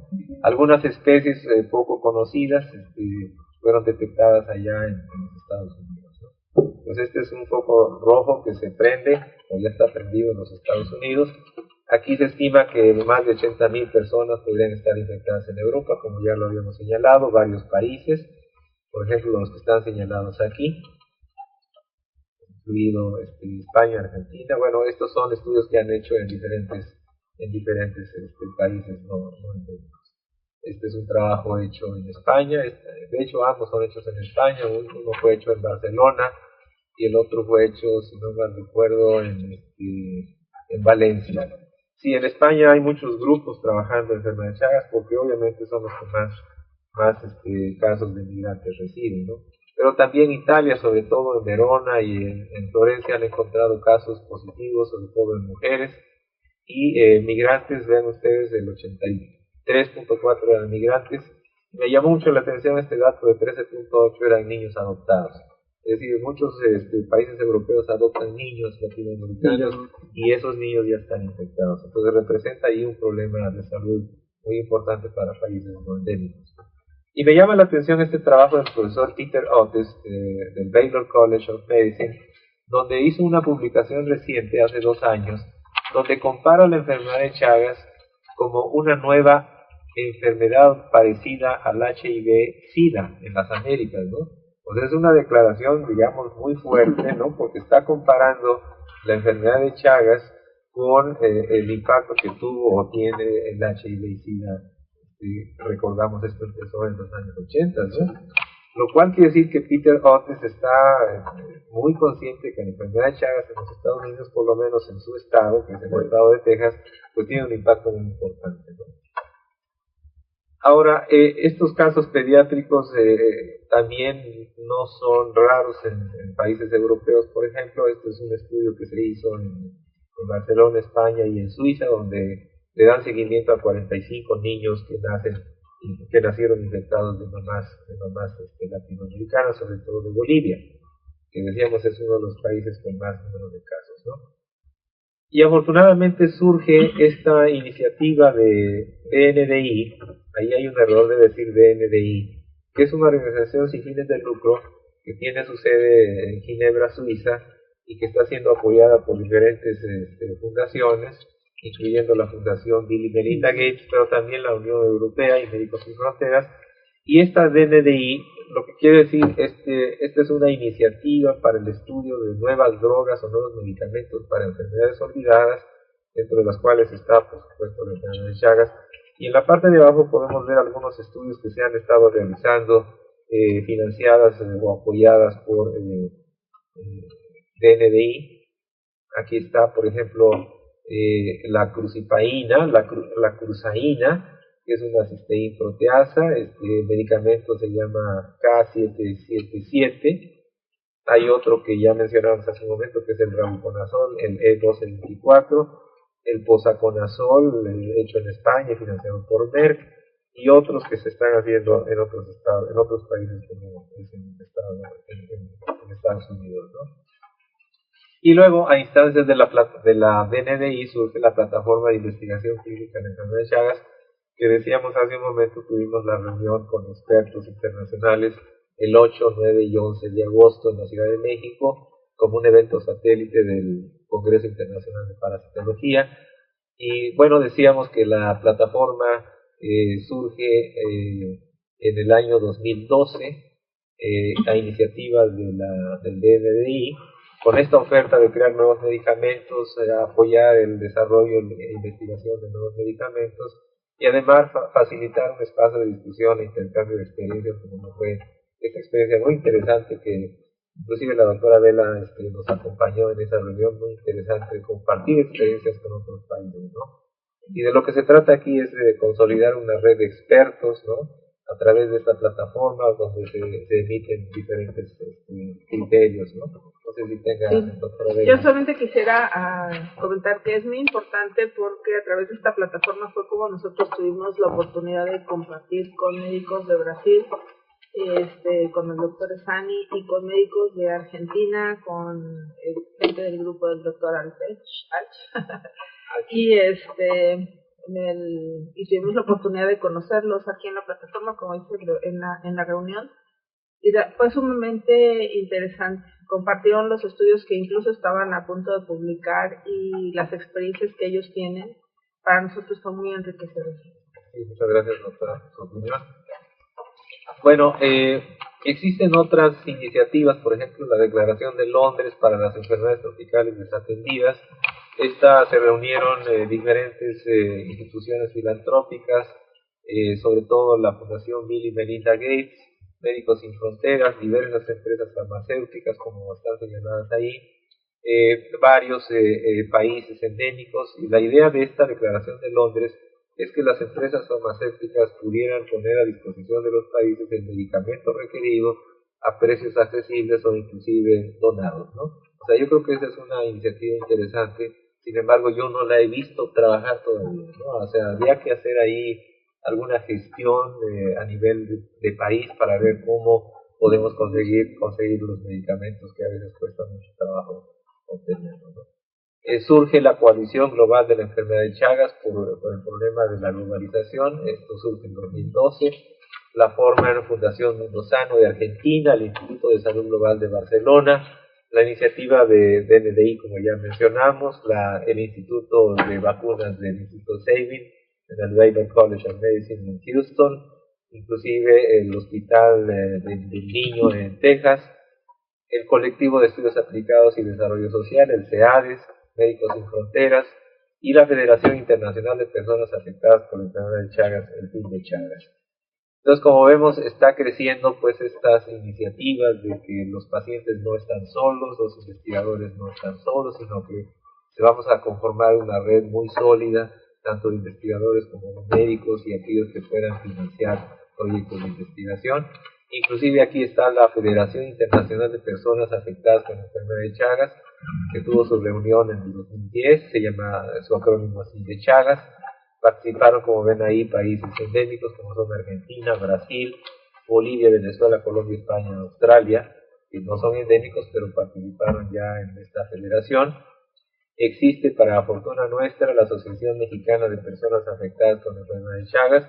El acrónimo es la MEPACH, que surgió en Oaxaca en el 2012 y cuya presidenta es la profesora Elvira Idalia Hernández Cuevas. Ella vive en Jalapa, Veracruz, y con ella tenemos contacto directo para darle seguimiento a los casos que ella tiene en su asociación. Inclusive recientemente surge también la Asociación de Amigos de las Personas con Enfermedad de Chagas. Esta tiene su sede en Barcelona, España, en 2008. Desde luego, Médicos Sin Fronteras está involucrado en el estudio y en el control de brotes, de diferentes brotes, como el que está ocurriendo ahora en África Occidental con el caso de ébola, pero también Médicos Sin Fronteras, inclusive en nuestro país, está llevando a cabo un estudio en Oaxaca, en Cochutla, y bueno, ha trabajado arduamente en América Latina. En 2009 lanza la campaña mundial Es hora de romper el ciclo, y esto quiere decir que pues tenemos que levantar la voz para que nos escuchen quienes están interesados en la enfermedad de Chagas, y además a nivel gubernamental para que podamos tener el apoyo. Estamos casi a punto de terminar. Existe la red iberoamericana para nuevas herramientas para el diagnóstico de la enfermedad de Chagas y evaluación de pacientes con la enfermedad de Chagas. Esta es la, pues, no se pronuncia, no sé cómo se deba pronunciar, la NEPACHA, ¿no? Pero ahí está marcada la subrayada el acrónimo correspondiente, ¿no? Esta red iberoamericana tiene como propósito hacer investigación sobre biomarcadores que ya mencionábamos hace un momento, que indican curación o progresión de la enfermedad, la accesibilidad a los medicamentos, apoyar a ensayos clínicos con nuevos medicamentos, como los que ya mencionamos, y apoyar el intercambio del conocimiento científico, participar en estudios operacionales y ensayos clínicos multicéntricos, entre otros. Y cuando se habla de enfermedad de Chagas, se antoja preguntarse por qué no hay una vacuna después de 100 años que fue descubierta. Bueno, es muy complicado hablar sobre el desarrollo de una vacuna, sin embargo hay grupos de investigación, inclusive en México, que están trabajando en el desarrollo de una vacuna para el Chagas.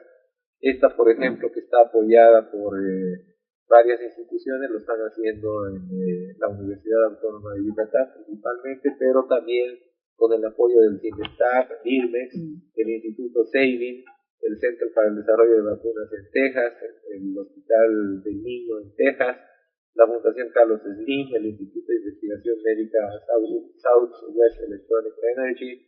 Y bueno, esta vacuna está compuesta por dos antígenos recombinantes, como estamos viendo ahí, TC24 y TCA2. Yo sé que está esto en desarrollo.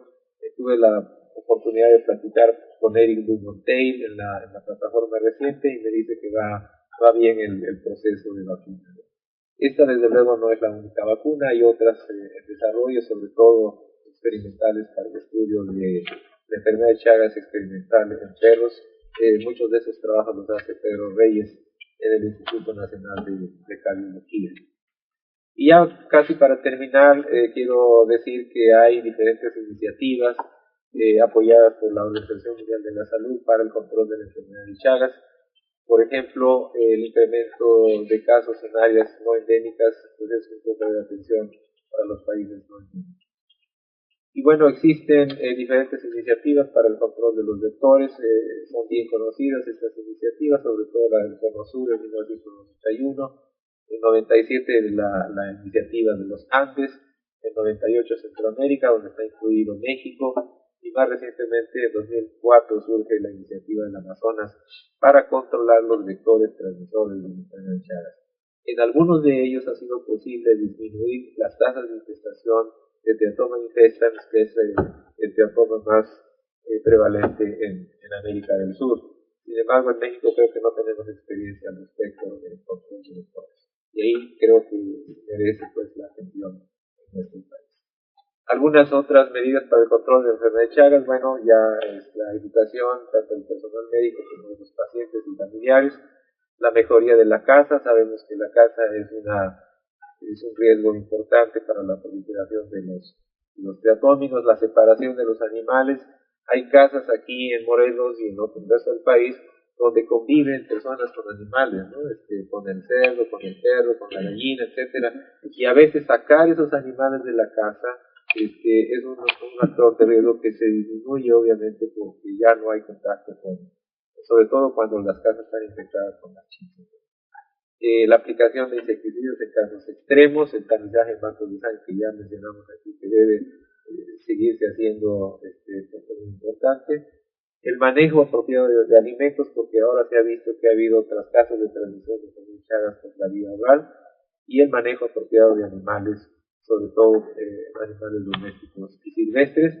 Y aquí podemos ver la participación social. Este es un caso en Guatemala, donde a las personas que tienen tasas de infestación muy altas en sus casas, donde proliferan las chinches, se les enseña cómo poder revocar o cómo poder tener el piso firme para evitar pues la proliferación de las chinches, sacar a los animales del hogar, hacer huertos comunitarios, etcétera. Y esto ha sido una experiencia muy interesante en Guatemala que ha traído como consecuencia una disminución del número de casos.